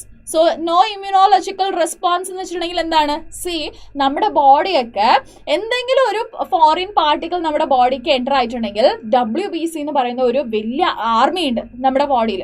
ഓക്കെ, ആ ആർമി ഓടി വന്നിട്ട് ആ മൈക്രോ ഓർഗാനിസമിനൊക്കെ എന്താക്കും, കുത്തി അങ്ങ് കൊല്ലും. ഓക്കെ, സോ അതാണ് നമ്മുടെ WBC, അതായത് ഇമ്മ്യൂൺ റെസ്പോൺസ് എന്ന് പറയുന്നത് അതാണ്. സോ നമ്മൾ ഏതെങ്കിലും ഒരു പ്ലാന്റ് ബേസ്ഡോ അല്ലെങ്കിൽ അനിമൽ ബേസ്ഡോ അല്ലെങ്കിൽ വേറെ ഏതെങ്കിലും ഒരു മൈക്രോ ഓർഗാനിസമിന്റെ ബേസ് ആയിട്ടുള്ള എന്തെങ്കിലും ഒരു പ്രോട്ടീനോ അല്ലെന്നുണ്ടെങ്കിൽ ആ ഒരു തെറപ്പറ്റിക് ഡ്രഗോ അങ്ങനെ എന്തെങ്കിലും നമ്മൾ കഴിക്കുകയാണെങ്കിൽ അതിന് ഇത് ഫോറിൻ പാർട്ടിക്കൽ ആണല്ലോ, ഇവൻ എങ്ങനെ ഉള്ളിലേക്ക് വന്നു എന്നൊക്കെ വിചാരിച്ചിട്ട് നമ്മുടെ ബോഡി എന്ത് ചെയ്യും, WBCs എന്ത് ചെയ്യും, അതിനെ ചെറിയ ചെറിയ കഷ്ണങ്ങളൊക്കെ ആക്കി മാറ്റി അതിനെ ദൂരെ കളയും. സോ അങ്ങനെ കളഞ്ഞിട്ടുണ്ടെങ്കിൽ നമ്മുടെ രോഗം മാറുമോ? മാറില്ല. അപ്പോൾ നമ്മൾ എന്ത് ചെയ്യണം, കുറച്ചുകൂടെ ബെറ്റർ ആയിട്ടുള്ള എന്തെങ്കിലും ഒരു മെത്തഡിനെ നമ്മൾ ഫോളോ ചെയ്യണം. സോ അങ്ങനെ ഫോളോ ചെയ്തിട്ട് ഒരു ബെസ്റ്റ് ആയിട്ടുള്ള ഒരു തെറപ്പറ്റിക് ഡ്രഗിനെ നമ്മൾ പ്രൊഡ്യൂസ് ചെയ്തിട്ടുണ്ട് with the help of biotechnology. Okay, so unwanted immunological റെസ്പോൺസിനൊക്കെ പ്രിവെന്റ് ചെയ്തിട്ട് നമ്മൾ എന്ത് ചെയ്തിട്ടുണ്ട്, ഹ്യൂമൻ ബേസ് ആയിട്ടുള്ള തെറപ്പറ്റിക് ഡ്രഗിനെ പ്രൊഡ്യൂസ് ചെയ്തിട്ടുണ്ട്. Almost 30 different kinds of therapeutic ഡ്രഗിനെ നമ്മൾ വേൾഡ് വൈഡ് പ്രൊഡ്യൂസ് ചെയ്തിട്ടുണ്ട്. സോ നമ്മുടെ സയൻറ്റിസ്റ്റ് വേൾഡ് വൈഡ് പ്രൊഡ്യൂസ് ചെയ്തിട്ടുണ്ട്. അതിൽ 12 തെറപ്പറ്റിക് ഡ്രഗ് ഇന്ത്യയിൽ തന്നെ മാർക്കറ്റ് ചെയ്യുന്നുണ്ട്. ഓക്കെ, സോ അങ്ങനെയുള്ള ഒരു ഡ്രഗാണ് നമ്മുടെ insulin. Okay, genetically engineered insulin. So നമുക്ക് ഇൻസുലിനെ പറ്റിയിട്ട് ആദ്യം നമുക്ക് നോക്കാം അല്ലേ. സോ എന്താണ് ഈ ഇൻസുലിൻ ആദ്യം നമുക്ക് നോക്കാം. എന്താണ് ഇൻസുലിൻ? ഇൻസുലിൻ ഇസ് എ ഹാർമോൺ അല്ലെ. ഇൻസുലിൻ എന്ന് പറയുന്നത് ഒരു ഹാർമോൺ ആണ്. സോ ഈ ഹാർമോണിന്റെ ഫങ്ഷൻ എന്താണ്? എവിടെയാണ് ഈ ഹാർമോൺ പ്രൊഡ്യൂസ് ആവുക? ഈ ഒരു ഹാർമോൺ പ്രൊഡ്യൂസ് ആവുന്നത് പാൻക്രിയ എന്ന് പറഞ്ഞ ഒരു ഓർഗനാണ് നമ്മുടെ സ്റ്റൊമക്കിന്റെ, അതായത് ജെ ഷേപ്ഡ് സ്റ്റൊമക്കില്ലേ, ഈ സ്റ്റൊമക്കിന്റെ താഴെ ഇങ്ങനെ വേം പോലെ ഒരു വലിയ വേം കിടക്കുന്ന ഒരു ഓർഗനാണ് പാൻക്രിയ. ഈ പാൻക്രിയക്കകത്ത് ഒരുപാട് പാച്ചസ് ഓഫ് സെൽസ് ഉണ്ട്. ആ സെൽസിന് ഇതുപോലെ ഒരുപാട് പാച്ചസ് ഓഫ് സെൽസ് നമുക്ക് കാണാൻ പറ്റും. ആ സെൽസിനെ നമ്മൾ വിളിക്കുന്ന പേരാണ് islet of Langerhans. Okay, islets of Langerhans. ആ ഐലറ്റ്സ് ഓഫ് ലാംഗർഹാൻ എന്ത് ചെയ്യുന്നുണ്ട് ബീറ്റാ സെൽസ് എന്ന് പറഞ്ഞ ഒരു സെൽസിനെ പ്രൊഡ്യൂസ് ചെയ്യുന്നുണ്ട്. ആ സെൽസ് ആണ് ഇൻസുലിനെ പ്രൊഡ്യൂസ് ചെയ്യുന്നത്. ഇൻസുലിന്റെ ഫംഗ്ഷൻ എന്താണ്? ഓക്കെ, ഈ എവിടെയാണ് പ്രൊഡ്യൂസ് ആവുന്നതെന്ന് പറഞ്ഞു, ഫംഗ്ഷൻ എന്താണെന്നും കൂടെ പറയണ്ടേ അല്ലെ. So function of insulin is to maintain blood glucose level. Okay, blood glucose ലെവലിനെ മെയിൻറ്റെയിൻ ചെയ്യാൻ നമ്മുടെ ഇൻസുലിൻ ഹെൽപ്പ് ചെയ്യുന്നുണ്ട്. ഓക്കെ, സോ അപ്പൊ പിന്നെ എന്താ കഥ നമുക്ക് നോക്കാം അല്ലെ. So blood glucose level maintain ചെയ്തിട്ടില്ല എന്നുണ്ടെങ്കിൽ നമുക്ക് ഡയാബറ്റിസ് മെല്ലിറ്റസ് എന്ന് പറഞ്ഞ ഒരു അസുഖം വരും. ഓക്കെ, ഡയാബറ്റിസ് മെല്ലിറ്റസ് എന്ന് പറയുന്ന ഒരു അസുഖം വരും. അതിനെ പ്രിവെന്റ് ചെയ്യണമെന്നുണ്ടെങ്കിൽ നമ്മുടെ ബോഡിയിൽ നോർമൽ ആയിട്ട് ഇൻസുലിൻ സിന്തസിസ് ആവണം. പക്ഷേ എന്തെങ്കിലും കാരണം കൊണ്ട് വേറെ എന്തെങ്കിലും കാരണം കൊണ്ട് ഈ പാൻക്രിയാസ് ഡാമേജ് ആവാം, അങ്ങനെ എന്തെന്തൊക്കെയോ പ്രശ്നങ്ങൾ കൊണ്ട് ഇൻസുലിൻ പ്രൊഡ്യൂസ് ആവുന്നില്ല എങ്കിൽ നമ്മൾ എന്ത് ചെയ്യണം? ആർട്ടിഫിഷ്യലി നമ്മുടെ ബോഡിക്ക് ഇൻസുലിനെ കൊടുക്കണം. അല്ലെന്നുണ്ടെങ്കിൽ നമ്മുടെ ബോഡിയിലെ ഓരോ അവയവങ്ങളും ഡാമേജ് ആയിക്കൊണ്ട് പോകും. ഓക്കെ, അപ്പൊ നമ്മൾ എന്ത് ചെയ്യുന്നുണ്ട്? ഈ ഇൻസുലിനെ നമ്മൾ എന്ത് ചെയ്യുന്നുണ്ട്? ആർട്ടിഫിഷ്യലി കൊടുക്കാൻ സ്റ്റാർട്ട് ചെയ്തു. ഓക്കെ, എങ്ങനെയാണ് ഈ ഇൻസുലിനെ ആർട്ടിഫിഷ്യലി കൊടുക്കുക? എങ്ങനെയാണ് ഇതിനെ പ്രൊഡ്യൂസ് ചെയ്യുക? ആദ്യമൊക്കെ നമ്മൾ എന്ത് ചെയ്യുന്നുണ്ടായിരുന്നു എന്ന് ചോദിച്ചിട്ടുണ്ടെങ്കിൽ ഏതെങ്കിലും പിഗോ ഹോർസോ കാറ്റിൽസോ ഇങ്ങനെ ഏതെങ്കിലും ഒരു ഓർഗാനിസമിനെ കട്ട് ചെയ്തിട്ട്, അതായത് കൊന്നിട്ട് അതിലെ പാൻക്രിയ എടുത്തിട്ട് അതിനെ ഇൻസുലിനെ പ്രൊഡ്യൂസ് ചെയ്തിട്ട് അതിനെ ഹ്യൂമൻസിന് ഇൻജെക്ട് ചെയ്ത് കൊടുക്കുന്നുണ്ടായിരുന്നു. അങ്ങനെ ഇൻജെക്ട് ചെയ്ത് കൊടുക്കുമ്പോൾ നമ്മുടെ ബോഡി എന്ത് ട്രീറ്റ് ചെയ്തു? ഇത് നമ്മുടെ ഹ്യൂമന്റെ പ്രോട്ടീൻ അല്ലല്ലോ, ഇത് വേറെ എവിടുന്നോ വന്ന പ്രോട്ടീൻ ആണല്ലോ എന്ന് ഐഡന്റിഫൈ ചെയ്തിട്ട് അതിനെ കില്ല് ചെയ്യാൻ തുടങ്ങി. ഓക്കെ, അതിനെയാണ് നമ്മൾ പറയുന്നത് ഇമ്മ്യൂണോളജിക്കൽ റെസ്പോൺസ്. ഓക്കെ, ഇത് സെറ്റ് ആവില്ല മോനെ എന്ന് നമ്മൾ മനസ്സിലാക്കിയിട്ട് ഇത് നടന്നുകൊണ്ടുണ്ടായിരുന്നത് 1923 ഓക്കെ, 1923 ഇങ്ങനെയുള്ള ഒരു പിഗും അതുപോലെ തന്നെ കാറ്റൽസിനൊക്കെ സ്ലോട്ടർ ചെയ്തിട്ട് അതിന്റെ പാൻക്രിയ എടുത്തിട്ട് നമ്മൾ ചെയ്തുകൊണ്ടിട്ടുണ്ടായിരുന്നത്. അത് കഴിഞ്ഞിട്ട് കുറെ കാലം കഴിഞ്ഞതിന് ശേഷം എല്ലി ലില്ലി എന്ന് പറയുന്ന ഒരു കമ്പനി എന്ത് ചെയ്തു? സോ പിഗും ഇതൊക്കെ വെച്ചിട്ട് ഒന്നും ചെയ്യാൻ പറ്റില്ല, നമ്മൾ കുറച്ചുകൂടെ ബെറ്റർ ആയിട്ടുള്ള എന്തെങ്കിലും ഒരു കാര്യം നമ്മൾ ചെയ്യണം, ഞാൻ ഇപ്പൊ ശരിയാക്കി തരാമെന്ന് പറഞ്ഞിട്ട് എല്ലി ലില്ലി എന്ന് പറയുന്ന ഒരു കമ്പനി എന്ത് ചെയ്തു? എന്താ ചെയ്തത് ഒന്ന് പറഞ്ഞേ? എന്താ ചെയ്തത്? എല്ലി ലില്ലി എന്ന് പറയുന്ന കമ്പനി ആദ്യം ഫസ്റ്റ് ഞാൻ നമ്മുടെ സ്ട്രക്ചർ ഓഫ് ഇൻസുലിൻ ഒന്ന് മനസ്സിലാക്കട്ടെ, അത് കഴിഞ്ഞതിന് ശേഷം നമുക്ക് ബാക്കിയുള്ള കാര്യങ്ങളൊക്കെ പഠിക്കാമെന്ന് പറഞ്ഞിട്ട് എന്തെങ്കിലുമൊക്കെ ചെയ്യാന്ന് പറഞ്ഞിട്ട് ആദ്യം അവർ സ്ട്രക്ചർ ഓഫ് ഇൻസുലിനെ മനസ്സിലാക്കി. എങ്ങനെയായിരുന്നു ഇൻസുലിൻ ഉണ്ടായിരുന്നത്? ഇൻസുലിന് 2 ചെയിനാണ്, 2 പോളിപെപ്റ്റൈഡ് ചെയിനാണ് ഉണ്ടായിരുന്നത്. ഓക്കെ, 2 പോളിപെപ്റ്റൈഡ് ചെയിനാണ് ഉള്ളത്. ഇത് എ ചെയിന്, ഓക്കെ, ഇത് ബി ചെയിന്. ഓക്കെ, ഈ 2 ചെയിനും കണക്റ്റഡ് ബൈ ഡൈസൾഫൈഡ് ബോണ്ട്. ഇതിൽ എന്തുണ്ട്? ഡൈസൾഫൈഡ് ബോണ്ട് ഉണ്ട്. ഓക്കെ, സോ ഇത് അവർ മനസ്സിലാക്കി. അതായത് എ പോളിപെപ്റ്റൈഡ് ചെയിൻ ഉണ്ട്, ബി പോളിപെപ്റ്റൈഡ് ചെയിൻ ഉണ്ട്. ഇതാണ് active insulin. Active insulin, okay, ഇതാണ് നമ്മുടെ ബോഡിയിൽ ബ്ലഡ് ഷുഗർ ലെവലിനെ കൺട്രോൾ ചെയ്യുന്നത്. ഓക്കെ, പക്ഷെ നമ്മുടെ ബോഡിയിൽ ഫസ്റ്റ് പ്രൊഡ്യൂസ് ആവുന്നത് ഇങ്ങനെയുള്ള ഒരു ഇൻസുലിൻ അല്ല, പ്രോ ഇൻസുലിൻ എന്ന് പറയും. പ്രോ ഇൻസുലിൻ്റെ സ്ട്രക്ചർ എങ്ങനെയാണ്? സി, ഇതാണ് പ്രോ ഇൻസുലിൻ്റെ സ്ട്രക്ചർ. പ്രോ ഇൻസുലിൻ്റെ സ്ട്രക്ചർ എങ്ങനെ ഉണ്ടാവും ചോദിച്ചിട്ടുണ്ടെങ്കിൽ, സി, ഇതാണ് എ ചെയിന്, ഇവിടെ സി ചെയിൻ ഉണ്ടാവും, അത് കഴിഞ്ഞിട്ട് ബി ചെയിൻ ഉണ്ടാവും. A chain, C chain, B chain. So ഇത് എങ്ങനെയാണ് മടങ്ങിയിരിക്കുന്നത്? എ ചെയിന്, അത് കഴിഞ്ഞിട്ട് സി ചെയിൻ ഇങ്ങനെ മടങ്ങിയിട്ട് ആൻഡ് അത് കഴിഞ്ഞിട്ട് ബി ചെയിൻ ഉണ്ടാവും. Okay, so this is A chain, this is C chain, this is B chain. Okay, so ഇതിങ്ങനെ മടങ്ങുന്നത് കൊണ്ട് എന്ത് സംഭവിച്ചു? ഈ എയും ബിയും അടുത്തടുത്തേക്ക് വന്നു അല്ലെ? അടുത്തടുത്തേക്ക് വന്നു കഴിഞ്ഞതിന് ശേഷം ഇത് രണ്ടും തമ്മിൽ, എ ചെയിനും ബി ചെയിനും തമ്മിൽ ഡൈസൾഫൈഡ് ബോണ്ടിനെ ക്രിയേറ്റ് ചെയ്യാൻ അത് ഹെൽപ്പ് ചെയ്തു. അങ്ങനെ ക്രിയേറ്റ് ആയി കഴിഞ്ഞതിന് ശേഷം ഇനി എൻ്റെ ഒരു പ്രസൻസിൻ്റെ ഇവിടെ ആവശ്യമില്ല എന്ന് മനസ്സിലാക്കിയതിന് ശേഷം സി ചെയിൻ എന്തായി? ഇവിടുന്ന് കട്ടായിട്ട് ദൂരെ പോയി. ഓക്കെ, ക്ലിയർ ആയോ? എല്ലാവർക്കും ക്ലിയർ ആയോ? So this is pro insulin. So ഇത് സി ചെയിനും കൂടെ ഉണ്ടെങ്കിൽ അത് പ്രോ ഇൻസുലിൻ. സി ചെയിന് കട്ടായി പോയി കഴിഞ്ഞതിന് ശേഷം ഇതിനെ നമ്മൾ എന്തെന്ന് വിളിക്കും? Active insulin. സോ ഇത് നമ്മുടെ എല്ലി ലില്ലി കമ്പനി, US ബേസ്ഡ് ഒരു കമ്പനിയാണ്. ഈ കമ്പനി മനസ്സിലാക്കി. ഓക്കെ, മനസ്സിലാക്കി കഴിഞ്ഞതിന് ശേഷം നമുക്ക് എ ചെയിനും ബി ചെയിനും പോരെ, സി ചെയിൻ എന്തിനാ? വെറുതെ ആവശ്യമില്ലാതെ സി ചെയിൻ എന്തിനാ എന്ന് അവർ ആലോചിച്ചു കഴിഞ്ഞതിന് ശേഷം അവരെന്ത് ചെയ്തു? ഫസ്റ്റ് എ ചെയിനിനെ മാത്രം സെപ്പറേറ്റ് ആയിട്ട് പ്രൊഡ്യൂസ് ചെയ്തു, ബി ചെയിനിനെ മാത്രം സെപ്പറേറ്റ് ആയിട്ട് പ്രൊഡ്യൂസ് ചെയ്തു. Okay, with the help of E coli bacteria. So ആദ്യം mRNA, അതായത് ഒരു ഹ്യൂമൻ്റെ ബോഡിയിൽ നിന്നും ഇൻസുലിൻ പ്രൊഡ്യൂസ് ചെയ്യുന്ന ഒരു ജീനിനെ സെപ്പറേറ്റ് ആക്കി എടുത്ത്, എ ചെയിനിനെ സെപ്പറേറ്റ് ആക്കി എടുത്ത്, അതിന് cDNA എന്ന് പറയും. Okay, cDNA for A chain. Okay, A ചെയിനിനുള്ള cDNA എടുത്തു, ബി ചെയിനിനുള്ള cDNAയും എടുത്തു. ഓക്കെ, സോ അങ്ങനെ എടുത്തു കഴിഞ്ഞതിന് ശേഷം ഇതിനെ ഒരു പ്ലാസ്മിഡിലേക്ക് ഇൻസേർട്ട് ചെയ്ത് കൊടുത്തു. ഓക്കെ, ഇതിനും സെപ്പറേറ്റ് ആയിട്ട് ഒരു പ്ലാസ്മിഡിലേക്ക് ഇൻസേർട്ട് ചെയ്ത് കൊടുത്തു. ഓക്കെ, സോ എ ചെയിന് ഈ പ്ലാസ്മിഡിലുണ്ട്, ബി ചെയിൻ ഈ പ്ലാസ്മിഡിലുണ്ട്.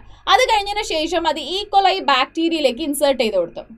ഓക്കെ, ഈക്കോലൈ ബാക്ടീരിയയിലേക്ക് ഇൻസേർട്ട് ചെയ്ത് കൊടുത്തതിന് ശേഷം ഈ ഒരു ഈക്കോലൈ ബാക്ടീരിയ പ്രോട്ടീൻ സിന്തസിസ് ചെയ്യുന്നതിൻ്റെ കൂടെ തന്നെ ഈ എ ചെയിനിനെയും പ്രൊഡ്യൂസ് ചെയ്തു, ഇവിടെ ബി ചെയിനിനെയും പ്രൊഡ്യൂസ് ചെയ്തു.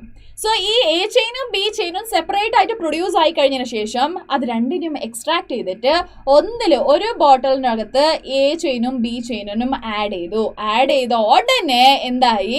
എ ചെയിനും ബി ചെയിനിൻ്റെ നടുവിൽ ഡൈസൾഫൈഡ് ബോണ്ട് ക്രിയേറ്റ് ആയി. അങ്ങനെ ആക്റ്റീവ് ആയിട്ടുള്ള ഒരു ഇൻസുലിൻ പ്രൊഡ്യൂസ് ആയി. ഓക്കെ, ക്ലിയർ ആയോ? ഇതാണ് നമ്മുടെ എല്ലി ലില്ലി ചെയ്ത ഒരു എക്സ്പെരിമെൻറ്റ്. എല്ലി ലില്ലി എന്ന് പറയുന്ന ഒരു US ബേസ്ഡ് കമ്പനിയാണ്. അവരാണ് എന്ത് ചെയ്തത്? ഹ്യൂമൻ ജീനിനെ വെച്ചിട്ട് ഇൻസുലിനെ പ്രൊഡ്യൂസ് ചെയ്തത്. സോ ഇതിനെ നമ്മൾ എന്തെന്ന് വിളിക്കും? ഹ്യൂമുലിൻ എന്ന് വിളിക്കും. ക്ലിയർ ആയോ? എല്ലാവർക്കും മനസ്സിലായോ? എപ്പോഴാണ് ഈ ഒരു പ്രോസസ്സ് ചെയ്തത്? 1983 എല്ലി എന്ന് പറയുന്ന കമ്പനി അമേരിക്ക ബേസ്ഡ് കമ്പനിയാണ്. അവരെന്ത് ചെയ്തു? DNA സീക്വൻസിനെ, A and B സീക്വൻസിന് സെപ്പറേറ്റ് ആയിട്ട് എടുത്തിട്ട് അതിനെ ഈക്കോലൈ ബാക്ടീരിയയിൽ ഇൻസേർട്ട് ചെയ്തിട്ട് സെപ്പറേറ്റ് ആയിട്ട് എ ചെയിനും ബി ചെയിനും പ്രൊഡ്യൂസ് ചെയ്തു. അത് രണ്ടിനെ കമ്പൈൻ ചെയ്തപ്പോൾ നമുക്ക് എന്ത് കിട്ടി? ഒരു ഇൻസുലിൻ കിട്ടി. ആ ഇൻസുലിനെ നമ്മൾ വിളിക്കുന്ന പേരാണ് ഹ്യൂമുലിൻ. യെസ്, ഓക്കെ, ക്ലിയർ അല്ലേ? ക്ലിയർ അല്ലേ? സോ എന്തിനാണ് നമ്മൾ ഈ സി പെപ്റ്റൈഡ് ചെയിനിനെ നമ്മൾ എടുക്കാത്തത്? സി പെപ്റ്റൈഡ് ചെയിന് നമുക്ക് ആക്ച്വലി ആവശ്യമില്ലാത്തതാണ്. ആക്റ്റീവ് ആയിട്ടുള്ള ഇൻസുലിനിൽ സി പെപ്റ്റൈഡ് ചെയിൻ ഇല്ല.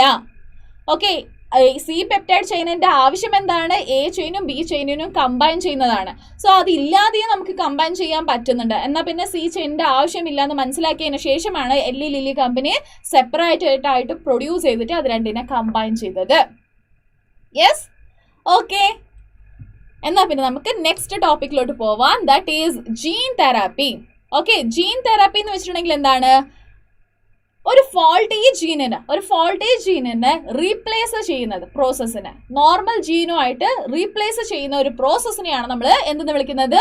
ജീൻ തെറാപ്പി എന്ന് വിളിക്കുന്നത്. Gene therapy is a attempt to do this. Gene therapy is a collection of method of allow correction of a gene that a defect has been diagnosed in the child or embryo. ചൈൽഡിലോ എംബ്രിയോയിലോ എന്തെങ്കിലും ഒരു ജീന് defect ആയിട്ടുണ്ടെങ്കിൽ അതിനെ normal ജീനാക്കി മാറ്റുന്ന അല്ലെങ്കിൽ normal gene insert ചെയ്യുന്ന ഒരു പ്രോസസ്സിനെയാണ് നമ്മൾ പറയുന്നത് ജീൻ തെറാപ്പി. ഓക്കെ, സോ ഈ ജീൻ തെറാപ്പിയിൽ എന്താണ് ചെയ്യുന്നത്? Here genes are inserted into a person cell and tissue to treat disease. ഒരു ഡിസീസിനെ ട്രീറ്റ് ചെയ്യുന്ന ഭാഗമായിട്ടാണ് ഈ ഒരു ജീനിനെ ഇൻസേർട്ട് ചെയ്യുന്നത്. അതുകൊണ്ടാണ് ഇതിനെ ജീൻ തെറാപ്പി എന്ന് വിളിക്കുന്നത്. ഓക്കെ, ക്ലിയർ ആയല്ലോ? യെസ്. സോ ഇവിടെ നമ്മൾ എന്താണ് ചെയ്യുന്നത്? യൂഷ്വലി ഈ ഒരു എക്സ്പെരിമെൻറ്റ്, ഈ ഒരു ജീൻ തെറാപ്പി ആദ്യമായിട്ട് ചെയ്യുന്നത് 1990 4 year old ഒരു ഗേളിൽ ആണ് ഈ ഒരു ജീൻ തെറാപ്പി ആദ്യമായിട്ട് ചെയ്തത്. ബിക്കോസ് ആ കുട്ടിക്ക് അഡിനോസിൻ ഡി അമിനേസ് ഡിഫിഷ്യൻസി ഉണ്ടായിരുന്നു. എന്തുണ്ടായിരുന്നു? അഡിനോസിൻ ഡി അമിനേസ് എന്ന് പറയുന്ന ഒരു ഡിസീസ് ഉണ്ടായിരുന്നു, അല്ലെങ്കിൽ ഡിഫിഷ്യൻസി ഉണ്ടായിരുന്നു. സോ ഈ എൻസൈം, ഈ ഒരു അഡിനോസിൻ ഡി അമിനേസ് എന്ന് പറയുന്ന ഈ എൻസൈം വളരെ എസെൻഷ്യൽ ആണ്. ബിക്കോസ് ലിംഫോസൈറ്റ്സ് ഫോം ആവാനും മെച്യൂർ ആവാനും ഇത് വളരെ എസെൻഷ്യൽ ആണ്. ഓക്കെ, സോ ലിംഫോസൈറ്റ്സ് എന്ന് വെച്ചിട്ടുണ്ടെങ്കിൽ അറിയാലോ, ഇമ്മ്യൂൺ സിസ്റ്റം ആണ്. ഓക്കെ, ഇമ്മ്യൂൺ സിസ്റ്റം ആണ്. WBCയിലെ ഒരു സെല്ലാണ് ലിംഫോസൈറ്റ്സ്. ഓക്കെ, സോ അതില്ലാന്നുണ്ടെങ്കിൽ നമ്മുടെ ബോഡിയിൽ വേറെ പാത്തോജൻ കയറി വരാൻ അത് സഹായിക്കും. ഓക്കെ, സോ ലിംഫോസൈറ്റ്സ് ഇല്ലാന്നുണ്ടെങ്കിൽ നമ്മുടെ ബോഡിയിൽ വേറെ ഇൻഫെക്ഷൻ കയറി വരും. ഓക്കെ, അങ്ങനെ ഇൻഫെക്ഷൻ വരാതിരിക്കണം എന്നുണ്ടെങ്കിൽ നമ്മുടെ ബോഡിയിൽ WBCs ഉണ്ടാവണം. പക്ഷേ അഡിനോസിൻ ഡി അമിനേസ് എന്ന് പറയുന്ന ഡിഫിഷ്യൻസി ഉള്ളത് കാരണം ആ കുട്ടിക്ക് ലിംഫോസൈറ്റ്സ് പ്രൊഡ്യൂസ് ആവുന്നില്ല. ലിംഫോസൈറ്റ്സ് പ്രൊഡ്യൂസ് ആവാതെ വരുമ്പോൾ എന്താവുന്നുണ്ട്? വേറെ ഡിസീസ് ആ കുട്ടിക്ക് വരുന്നുണ്ട്. ഓക്കെ, സോ അങ്ങനെ വരുന്ന ഒരു ഡിസീസിനെ നമ്മൾ വിളിക്കുന്ന പേരാണ്, എവിടെ പോയി? Yes, severe combined immunodeficiency. Okay, so CID മൂസ ഓർത്ത് വെച്ചാൽ മതി. അപ്പോൾ നിങ്ങൾക്ക് ഈസി ആയിട്ട് ഓർക്കാൻ പറ്റും. Severe combined immunodeficiency. Okay, so ഈ ഒരു സ്കിഡ് വന്നിട്ടുണ്ടെങ്കിൽ ആ കുട്ടിക്ക് എന്താവില്ല? വേറെ ഡിസീസ് വരാൻ, അതായത് ചെറിയ ഇൻഫെക്ഷൻ നമ്മുടെ ബോഡിയിൽ എല്ലാ ദിവസവും എല്ലാ നിമിഷവും നമുക്ക് ഇൻഫെക്ഷൻ ആയിക്കൊണ്ടേയുണ്ട്. പക്ഷെ നമ്മുടെ ബോഡിയിലുള്ള WBC അതിനൊക്കെ കില്ല് ചെയ്തുകൊണ്ടേയുണ്ട്. അല്ലെന്നുണ്ടെങ്കിൽ നമുക്ക് എന്താവും? ഏതെങ്കിലുമൊക്കെ അസുഖങ്ങൾ വന്നുകൊണ്ടേയിരിക്കും. അങ്ങനെ ആ കുട്ടിക്ക് ഈ ഒരു ലിംഫോസൈറ്റ്സ് ഇല്ലാത്ത കാരണം വേറെ അസുഖങ്ങൾ വരാൻ തുടങ്ങിയിട്ടുണ്ടായിരുന്നു. അതിനെ പ്രിവെന്റ് ചെയ്യാൻ വേണ്ടിയിട്ട് അവർ ഡോക്ടറിനെ കൺസൾട്ട് ചെയ്യുമ്പോൾ ജീൻ തെറപ്പി ആക്കി നോക്കിയാലോ എന്ന് അവർ ആലോചിച്ചു. അങ്ങനെ ജീൻ തെറപ്പി ആക്കി നോക്കാൻ ശ്രമിക്കുകയാണ്. സോ അതല്ലാതെ വേറെ എന്തൊക്കെ മെത്തഡാണ് ഉള്ളതെന്ന് ചോദിച്ചിട്ടുണ്ടെങ്കിൽ, നമ്മൾ അഡിനോസിൻ ഡി അമിനേസ് എന്ന് പറയുന്ന എൻസൈമിന് നമ്മൾ ആർട്ടിഫിഷ്യലി കുത്തി കൊടുക്കണം. ഓക്കെ, എൻസൈം തെറാപ്പി എന്ന് പറയും. ഓക്കെ, എൻസൈം റീപ്ലേസ്മെന്റ് തെറാപ്പി അത് നമുക്ക് ചെയ്യാം. പക്ഷേ എവ്രി ഡേയോ അല്ലെങ്കിൽ എവ്രി വീക്കോ അല്ലെങ്കിൽ അങ്ങനെ ഒരു ഇന്റർവൽ ഓഫ് ടൈമിന് നമ്മൾ ആ കുട്ടീനെ കൂട്ടിക്കൊണ്ട് പോയിട്ട് എപ്പോഴും എൻസൈം തെറാപ്പി ചെയ്തുകൊണ്ട് ഇഞ്ചക്ഷൻ വെച്ചതുപോലെ വെച്ചുകൊണ്ടേയിരിക്കണം. സോ അത് പോസിബിൾ ആണോ? അത് ഓക്കെ ആണോ? അത് അത്ര ഓക്കെ അല്ല. അപ്പോൾ അവരെന്ത് ചെയ്തു? ബെറ്റർ ആയിട്ടുള്ള വേറെ എന്തെങ്കിലും മെത്തഡ് ഉണ്ടോ എന്ന് ആലോചിച്ചു. അപ്പോഴാണ് ജീൻ തെറപ്പിനെ പറ്റിയിട്ട് അവർ ആലോചിക്കുന്നത്. അങ്ങനെ അവർ ജീൻ തെറപ്പി ചെയ്യുന്നു. ജീൻ തെറപ്പി എങ്ങനെയാണ് ചെയ്യുന്നത്? ആ കുട്ടിയിൽ നിന്നും ആ കുട്ടിയിൽ നിന്നും ബ്ലഡിനെ കളക്ട് ചെയ്തിട്ട് അതിൽ നിന്ന് ലിംഫോസൈറ്റ്സിനെ എടുക്കുകയാണ്. ഓക്കെ, ലിംഫോസൈറ്റ്സിനെ എടുക്കുകയാണ്. ലിംഫോസൈറ്റ്സ് എടുത്തു കഴിഞ്ഞതിന് ശേഷം ലിംഫോസൈറ്റ്സിനെ എടുത്തു കഴിഞ്ഞതിന് ശേഷം അവരെന്ത് ചെയ്യുന്നുണ്ട് ആ ലിംഫോസൈറ്റ്സിലേക്ക് അഡിനോസിൻ ഡി അമിനേസ് എൻസൈമിനെ പ്രൊഡ്യൂസ് ചെയ്യുന്ന ഡിഫക്റ്റീവ് ആയിട്ടുള്ള ജീൻ ഇല്ലേ, സോ ഈ ഒരു സെല്ലിൽ നിന്നും ഡിഫക്റ്റീവ് ആയിട്ടുള്ള ജീൻ ഇതാണ്. ഈ ജീനിനെ കട്ട് ചെയ്തിട്ട് പുറത്തേക്ക് എടുത്തിട്ട് അവിടെ എന്ത് ചെയ്യുന്നുണ്ട്, ഒരു നോർമൽ ജീനിനെ ആഡ് ചെയ്യുകയാണ്. ഓക്കെ, നോർമൽ ജീനിനെ ആഡ് ചെയ്യുകയാണ്. ജീൻ കറക്ഷൻ ചെയ്ത് കഴിഞ്ഞു. ഓക്കെ, ജീൻ കറക്ഷൻ ചെയ്ത് കഴിഞ്ഞതിന് ശേഷം ഈ ഒരു സെല്ലിനെ പിന്നെയും എന്ത് ചെയ്യുന്നുണ്ട്, ആ ഒരു കുഞ്ഞിലേക്ക് ആഡ് ചെയ്യുകയാണ്. ആ കുഞ്ഞിലേക്ക് ഇൻജെക്ട് ചെയ്ത് കൊടുക്കുകയാണ്. ബോൺ മാരോയിലേക്ക് ഇൻജെക്ട് ചെയ്ത് കൊടുക്കുകയാണ്. ഓക്കെ, ബോൺ മാരോ സെല്ലിലേക്ക് അതിനെ ഇൻജെക്ട് ചെയ്ത് കൊടുക്കുകയാണ്. ബോൺ മാരോ സെല്ലിലേക്ക് ഇൻജെക്ട് ചെയ്ത് കൊടുത്തതിന് ശേഷം ബോൺ മാരോ സെല്ലിലേക്ക് ഇൻജെക്ട് ചെയ്ത് കൊടുത്തതിന് ശേഷം ഈ കറക്റ്റ് ആയിട്ടുള്ള ഒരു ജീനില്ലേ, ആ കറക്റ്റ് ആയിട്ടുള്ള ജീന് അഡിനോസിൻ ഡിയാമിനേസിന് നോർമലായിട്ട് പ്രൊഡ്യൂസ് ചെയ്ത് തുടങ്ങിയപ്പോൾ ആ കുഞ്ഞിന് അസുഖങ്ങളൊക്കെ മാറി, സ്കിഡ് എന്ന് പറയുന്ന ആ ഒരു കണ്ടീഷൻ മാറിയിട്ട് ആ കുട്ടി നോർമലായി തുടങ്ങി. പക്ഷേ ലിംഫോസൈറ്റ്സ് ഇമ്മോർട്ടൽ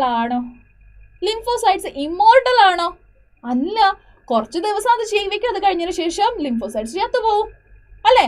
സോ അതിനെ റീപ്ലേസ് ചെയ്യാൻ പുതിയ ലിംഫോസൈറ്റ്സ് വരും. പുതിയ ലിംഫോസൈറ്റ്സിന് എന്തില്ല അഡിനോസിൻ ഡിയാമിനേസ് ലിംഫോസൈറ്റ്സേ ഇല്ല. ലിംഫോസൈറ്റ്സേ പ്രൊഡ്യൂസ് ആവുന്നില്ല, മെച്ചൂർ ആവാതിരിക്കുമ്പോൾ പിന്നെയും ഈ condition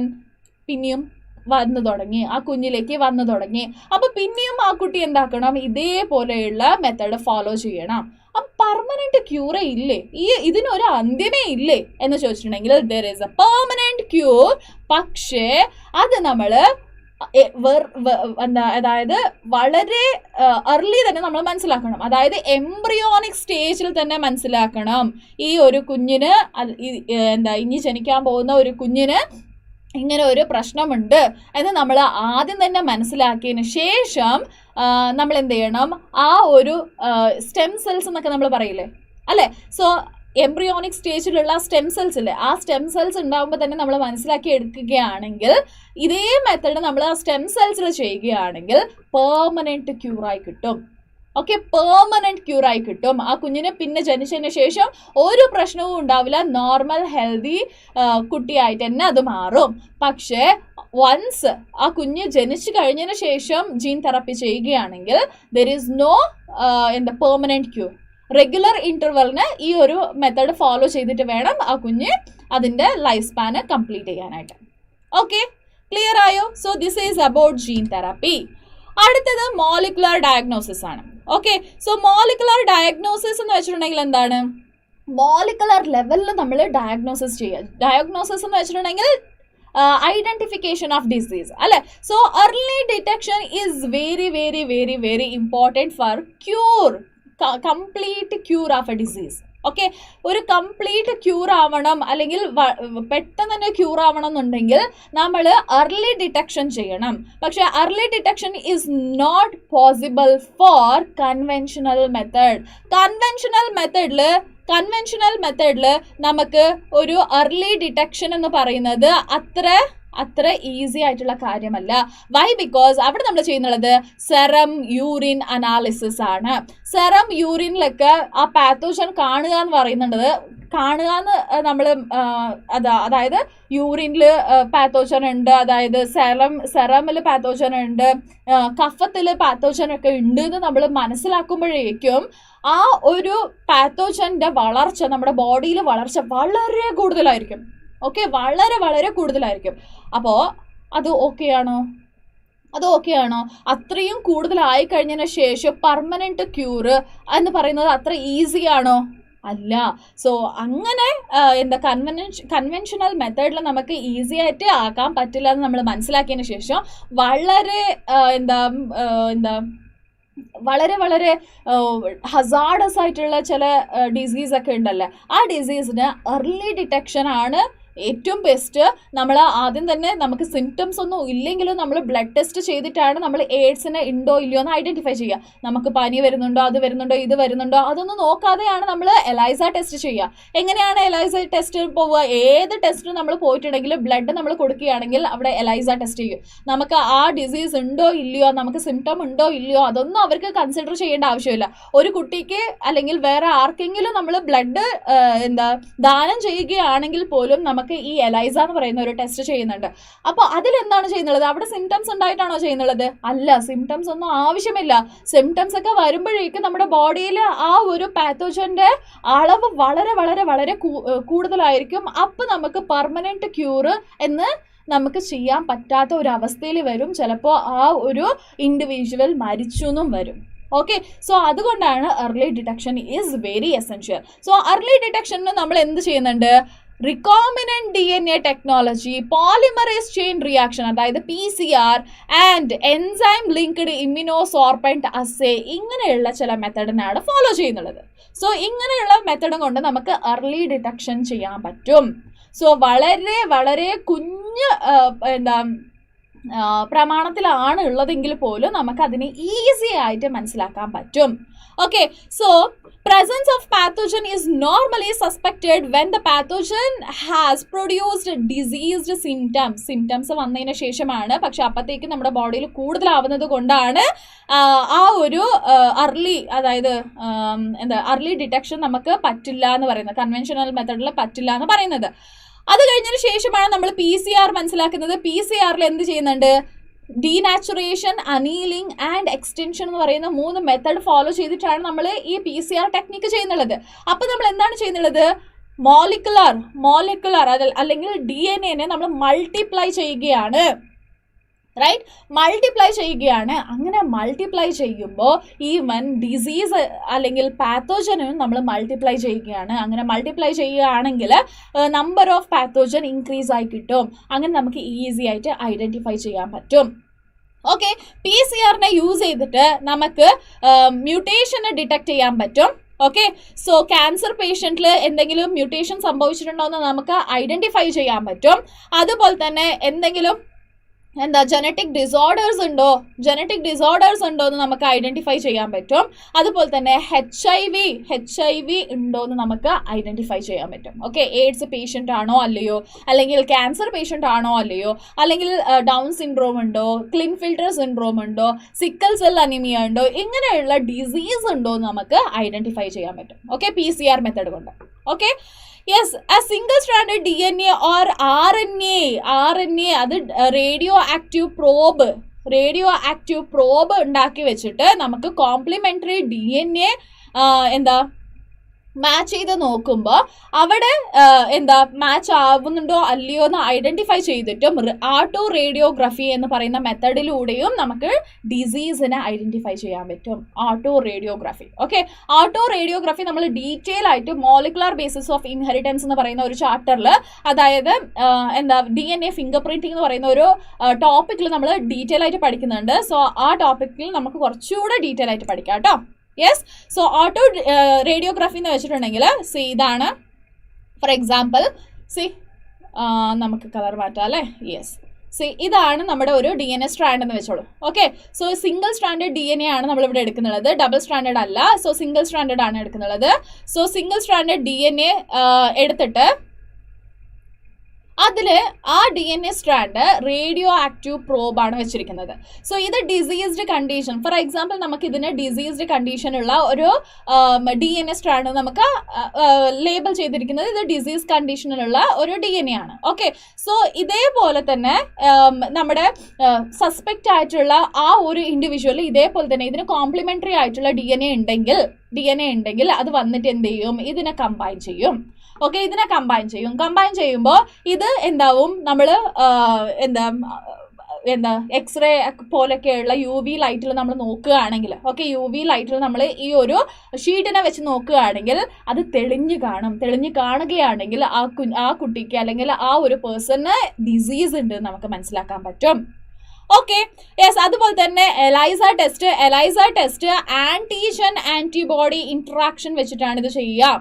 okay, antigen antibody. Usually HIV പേഷ്യൻസിന് ചെയ്യുന്നത് ഈ ഒരു എലൈസ ടെസ്റ്റ് ആണ്. എന്താണ് എലൈസ എന്ന് വെച്ചിട്ടുണ്ടെങ്കിൽ എൻസൈം ലിങ്ക്ഡ് ഇമ്മ്യൂണോ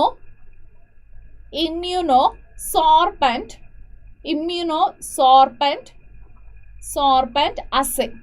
ഓക്കെ, ഇമ്മ്യൂണോസോർബന്റ് അസേ. ഇവിടെ നമ്മൾ എന്താണ് ചെയ്യുന്നുള്ളത്, ഒരു വയൽ എടുക്കുകയാണ്. ഈ വയലിലേക്ക് ഒരു കുഞ്ഞു ഒരു ട്യൂബ് പോലെയുള്ള ഒരു സ്ട്രക്ചർ, ഓക്കെ, ഒരു ട്യൂബ്. ആ ട്യൂബിലേക്ക് ഈ പാത്തോജനെ ഇവിടെ ലേബൽ ചെയ്യുകയാണ്, അതിനെ അവിടെ ഒട്ടിക്കുകയാണ്. ഓക്കെ, സോ ഒട്ടിച്ചു കഴിഞ്ഞതിന് ശേഷം ആരാണോ സസ്പെക്ട് ആ സസ്പെക്റ്റിന്റെ സെറം എടുക്കുകയാണ്. ഓക്കെ, ആരാണോ സസ്പെക്ട് ആ സസ്പെക്റ്റിന്റെ സെറം എടുക്കുകയാണ്. സെറം എടുത്തിട്ട് ഇവിടെ ഒഴിച്ചു കൊടുക്കുകയാണ്. ഒഴിച്ചു കൊടുക്കുമ്പോൾ ഇൻ കേസ് ഈ സെറമില് ആന്റിബോഡീസ് ഉണ്ടെങ്കിൽ ഇവിടെ വന്നിട്ട് ഇത് എന്താവും, അത് രണ്ടും തമ്മിൽ ഒരു കോമ്പിനേഷൻ ഫോം ആവും, അല്ലെ, അത് രണ്ടും ബൈൻഡ് ആവും. ഓക്കെ, ഇവിടെ ആന്റിബോഡീസും ആന്റിജനും കോംപ്ലക്സ് ഫോം ആവും. സോ ഈ കോംപ്ലക്സ് ഫോം ആയതിനു ശേഷം ഒരു എൻസൈം ഉണ്ട്, ആൽക്കലൈൻ ഫോസ്ഫേറ്റേസ് എന്ന് പറയുന്ന ഒരു എൻസൈം. ആ എൻസൈമിനും ഇവിടെ ആഡ് ചെയ്ത് കൊടുക്കുന്നുണ്ട്. അങ്ങനെ ആഡ് ചെയ്ത് കൊടുക്കുമ്പോൾ ഈ ഒരു എൻസൈം എന്താന്ന് വെച്ചിട്ടുണ്ടെങ്കിൽ ആന്റിജൻ ആന്റിബോഡി കോംപ്ലക്സ് ഉണ്ടെങ്കിൽ മാത്രം അവിടെ പോയിട്ട് കമ്പൈൻ ചെയ്യും, ഇല്ലെങ്കിൽ കമ്പൈൻ ചെയ്യില്ല.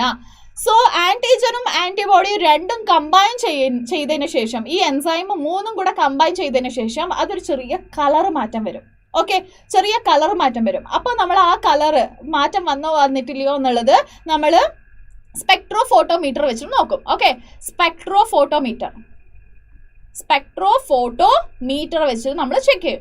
സോ ഇങ്ങനെ സ്പെക്ട്രോഫോട്ടോമീറ്റർ വെച്ച് ചെക്ക് ചെയ്യുമ്പോൾ കളർ ഉണ്ടെങ്കിൽ, എൻസൈം പോയി കമ്പൈൻ ചെയ്യുന്നത് ഈ രണ്ട് കോംപ്ലക്സ് ഉള്ളിടത്ത്, അപ്പം മാത്രമേ കളർ വരുന്നുള്ളൂ, അല്ലെ. സോ ആന്റിജൻ ആന്റിബോഡി കോംപ്ലക്സ് ഉള്ളിടത്ത് മാത്രമേ ഈ എൻസൈം പോയി അറ്റാച്ച് ആവുന്നുള്ളൂ, അപ്പം മാത്രമേ കളർ വരുന്നുള്ളൂ, അല്ലെ. അങ്ങനെ കളർ വന്നിട്ടുണ്ടെങ്കിൽ HIV പോസിറ്റീവ്, കളർ വന്നിട്ടില്ല എങ്കിൽ അവര് HIV നെഗറ്റീവ് ആണ്. ക്ലിയർ ആയോ?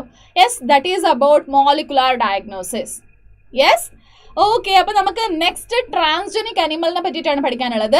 സോ ട്രാൻസ്ജനിക് അനിമൽസ് എന്ന് വെച്ചിട്ടുണ്ടെങ്കിൽ എന്താണ്, DNA മാനിപ്പുലേറ്റ് ചെയ്തിട്ടുള്ള ആനിമൽസിനെ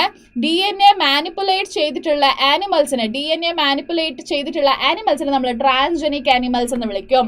ഫോർ എക്സാമ്പിൾ റാറ്റ് ഉണ്ട്, റാബിറ്റ് ഉണ്ട്, ഷിപ്പ്, അതുപോലെ തന്നെ പിഗ്സ്, കൗ, ഫിഷ്, ഇങ്ങനെ ഒരുപാട് ഓർഗാനിസമിനെ നമ്മൾ DNA മാറ്റി കൊടുത്തിട്ട് ഇംപ്രൂവ്ഡ് വെറൈറ്റീസ് ഒക്കെ നമ്മൾ പ്രൊഡ്യൂസ് ചെയ്തിട്ടുണ്ട്. സോ ആൾമോസ്റ്റ് 95% ട്രാൻസ്ജനിക് അനിമൽസ് ഏതൊക്കെയാണെന്ന് ചോദിച്ചിട്ടുണ്ടെങ്കിൽ ദാറ്റ് ഈസ് മൈസ് ആണ്. മൈസിലാണ് നമ്മൾ ഏറ്റവും കൂടുതൽ ട്രാൻസ്ജനിക് അല്ലെങ്കിൽ ഏറ്റവും കൂടുതൽ ജീനിനെ ആൾട്ടർ ചെയ്തിരിക്കുന്നത്. ഓക്കെ, ബിക്കോസ് ആ ഒരു അനിമലിനെയാണ് നമ്മൾ ലാബറട്ടറിയിൽ യൂസ് ചെയ്തിട്ട് ഒരുപാട് രീതിയിലുള്ള എക്സ്പെരിമെന്റ് ഒക്കെ ചെയ്തു നോക്കുന്നുള്ളത്. സോ എന്തിനാണ് ഈ ഒരു ട്രാൻസ്ജനിക് അനിമൽ, എന്തിനു വേണ്ടിയിട്ടാണ് നമ്മൾ ഈ ട്രാൻസ്ജനിക് അനിമൽസിനെ പ്രൊഡ്യൂസ് ചെയ്യുന്നത്? First thing is normal physiology and development identify ചെയ്യാൻ. Okay, for example insulin. Okay, insulin വെച്ചിട്ട് നമുക്ക് നോക്കാം. സോ എങ്ങനെയാണ് ഒരു ജീന് വർക്ക് ചെയ്യുക? ഓക്കെ, എങ്ങനെയാണ് ഒരു ജീന് വർക്ക് ചെയ്യുക?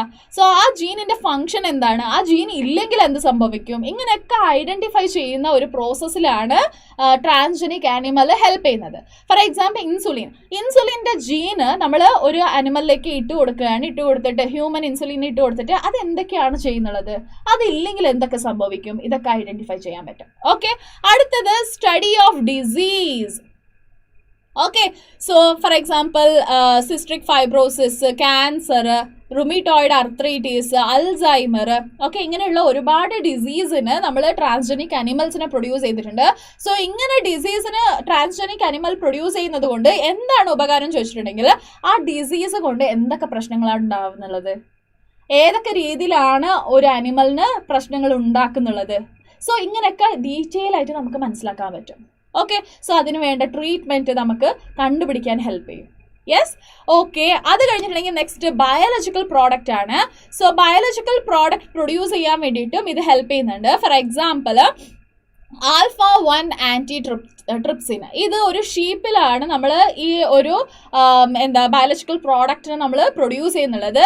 It helps in treating emphysema എന്ന് പറയുന്ന ഒരു റെസ്പിറേറ്ററി ഡിസോർഡറിനെ ട്രീറ്റ് ചെയ്യാൻ ഈ ഒരു ബയോളജിക്കൽ പ്രോഡക്റ്റ് ഹെൽപ്പ് ചെയ്യുന്നുണ്ട്.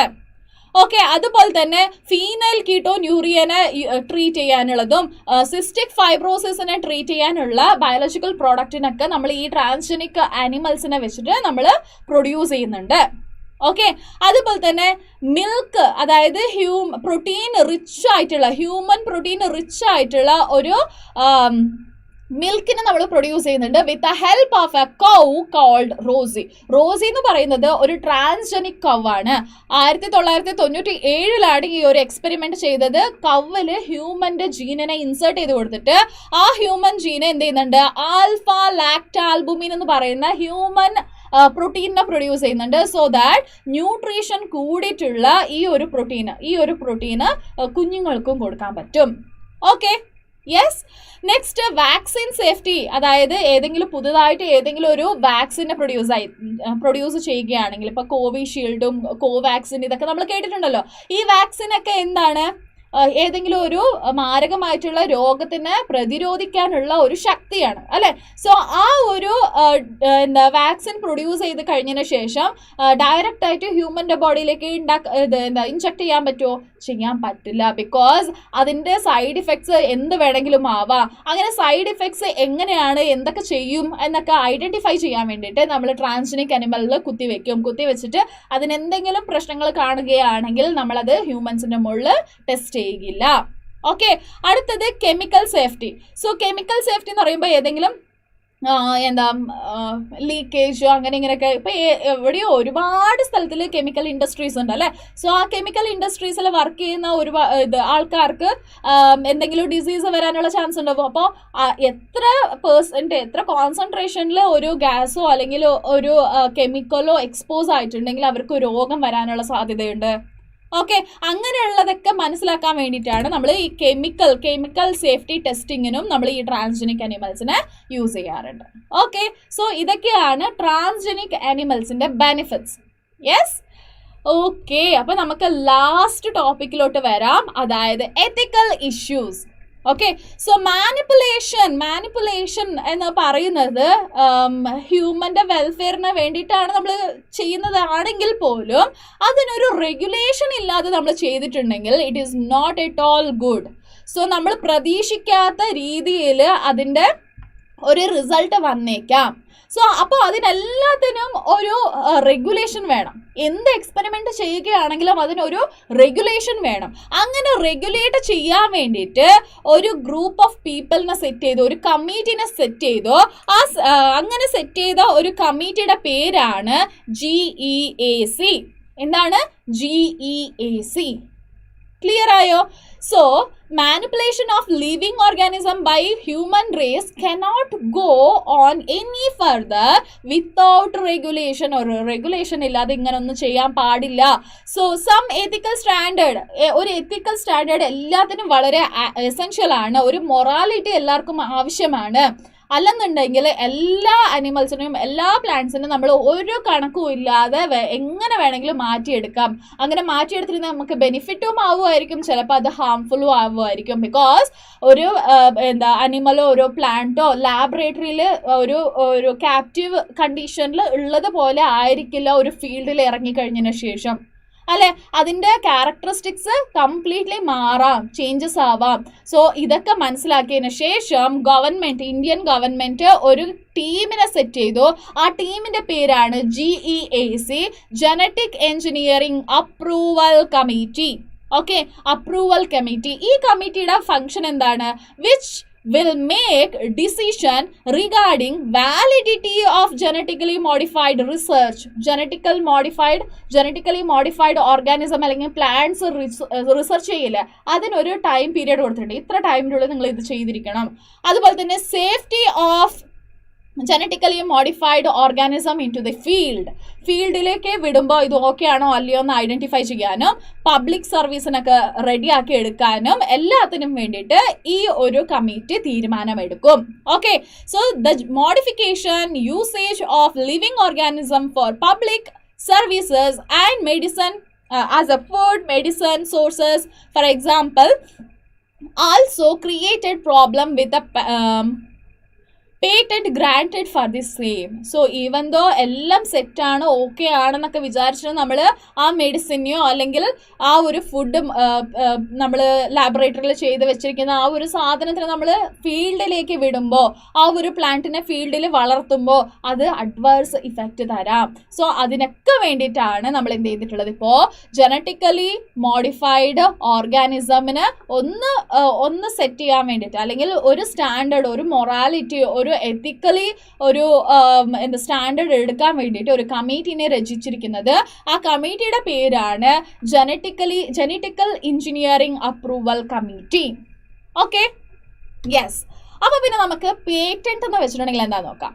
There is a growing public anger that certain companies are being granted patent for product and technology that make us of the genetic material, plants and other biological resources that have long been identified, developed and used by farmers and indigenous peoples of specific region or country.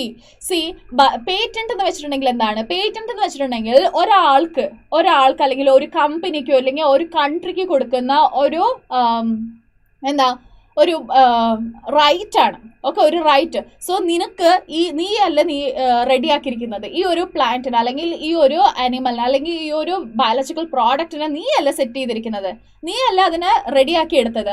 അപ്പോൾ നിനക്ക് ഇത് വിൽക്കുകയാണെങ്കിലും അല്ലെങ്കിൽ ഇതിനെ വളർത്തുകയാണെങ്കിലും എല്ലാത്തിനും നിനക്കാണ് ഇതിൻ്റെ complete ഒരു hold. Okay, നീ വിൽക്കുകയാണെങ്കിൽ വിൽക്കാം, അല്ലെന്നുണ്ടെങ്കിൽ അതിൽ നിന്ന് വേറെ ആർക്കെങ്കിലും വിൽക്കണമെങ്കിൽ നീ അതിന് റൈറ്റ് കൊടുക്കുക, നിനക്ക് കോമ്പൻസേറ്ററി പേയ്മെന്റ് എടുക്കുക. അങ്ങനെ പറയുന്ന ഒരു റൈറ്റിനെയാണ് നമ്മൾ പേറ്റന്റ് എന്ന് പറയുന്നത്. ഈ പേറ്റന്റിന് ഒരു ഇൻഡിജിനസ് പീപ്പിൾ, അതായത് അതിനെ പറ്റിയിട്ട് അധികം അറിവില്ലാത്ത കുറേ പേര് എന്ത് ചെയ്യുന്നുണ്ട്, ഇതിനെ മിസ്യൂസ് ചെയ്യുന്നുണ്ട്. ഓക്കെ, മിസ്യൂസ് ചെയ്യുന്നുണ്ട്. ഫോർ എക്സാമ്പിൾ, റൈസിൻ്റെ കഥ അറിയോ നിങ്ങൾക്ക്? ഏഷ്യയിൽ almost 2 lakh different kinds of 2 lakh different varieties of rice ഉണ്ട്. ഓക്കെ, സോ അതിൽ almost 27 different kinds of basmati rice തന്നെ ഉണ്ട്. ഓക്കെ, സോ ബാസ്മതി റൈസ് തന്നെ 27 different kinds of basmati rice തന്നെ ഇന്ത്യയിലുണ്ട്. പക്ഷേ നമ്മുടെ US 1997 US അമേരിക്കൻ കമ്പനി എന്ത് ചെയ്തിട്ടുണ്ട്, US patent and trade mark office എന്ന് പറയുന്ന ഒരു ഓഫീസിൽ നിന്ന് ഒരു പേറ്റന്റ് വാങ്ങിച്ചു.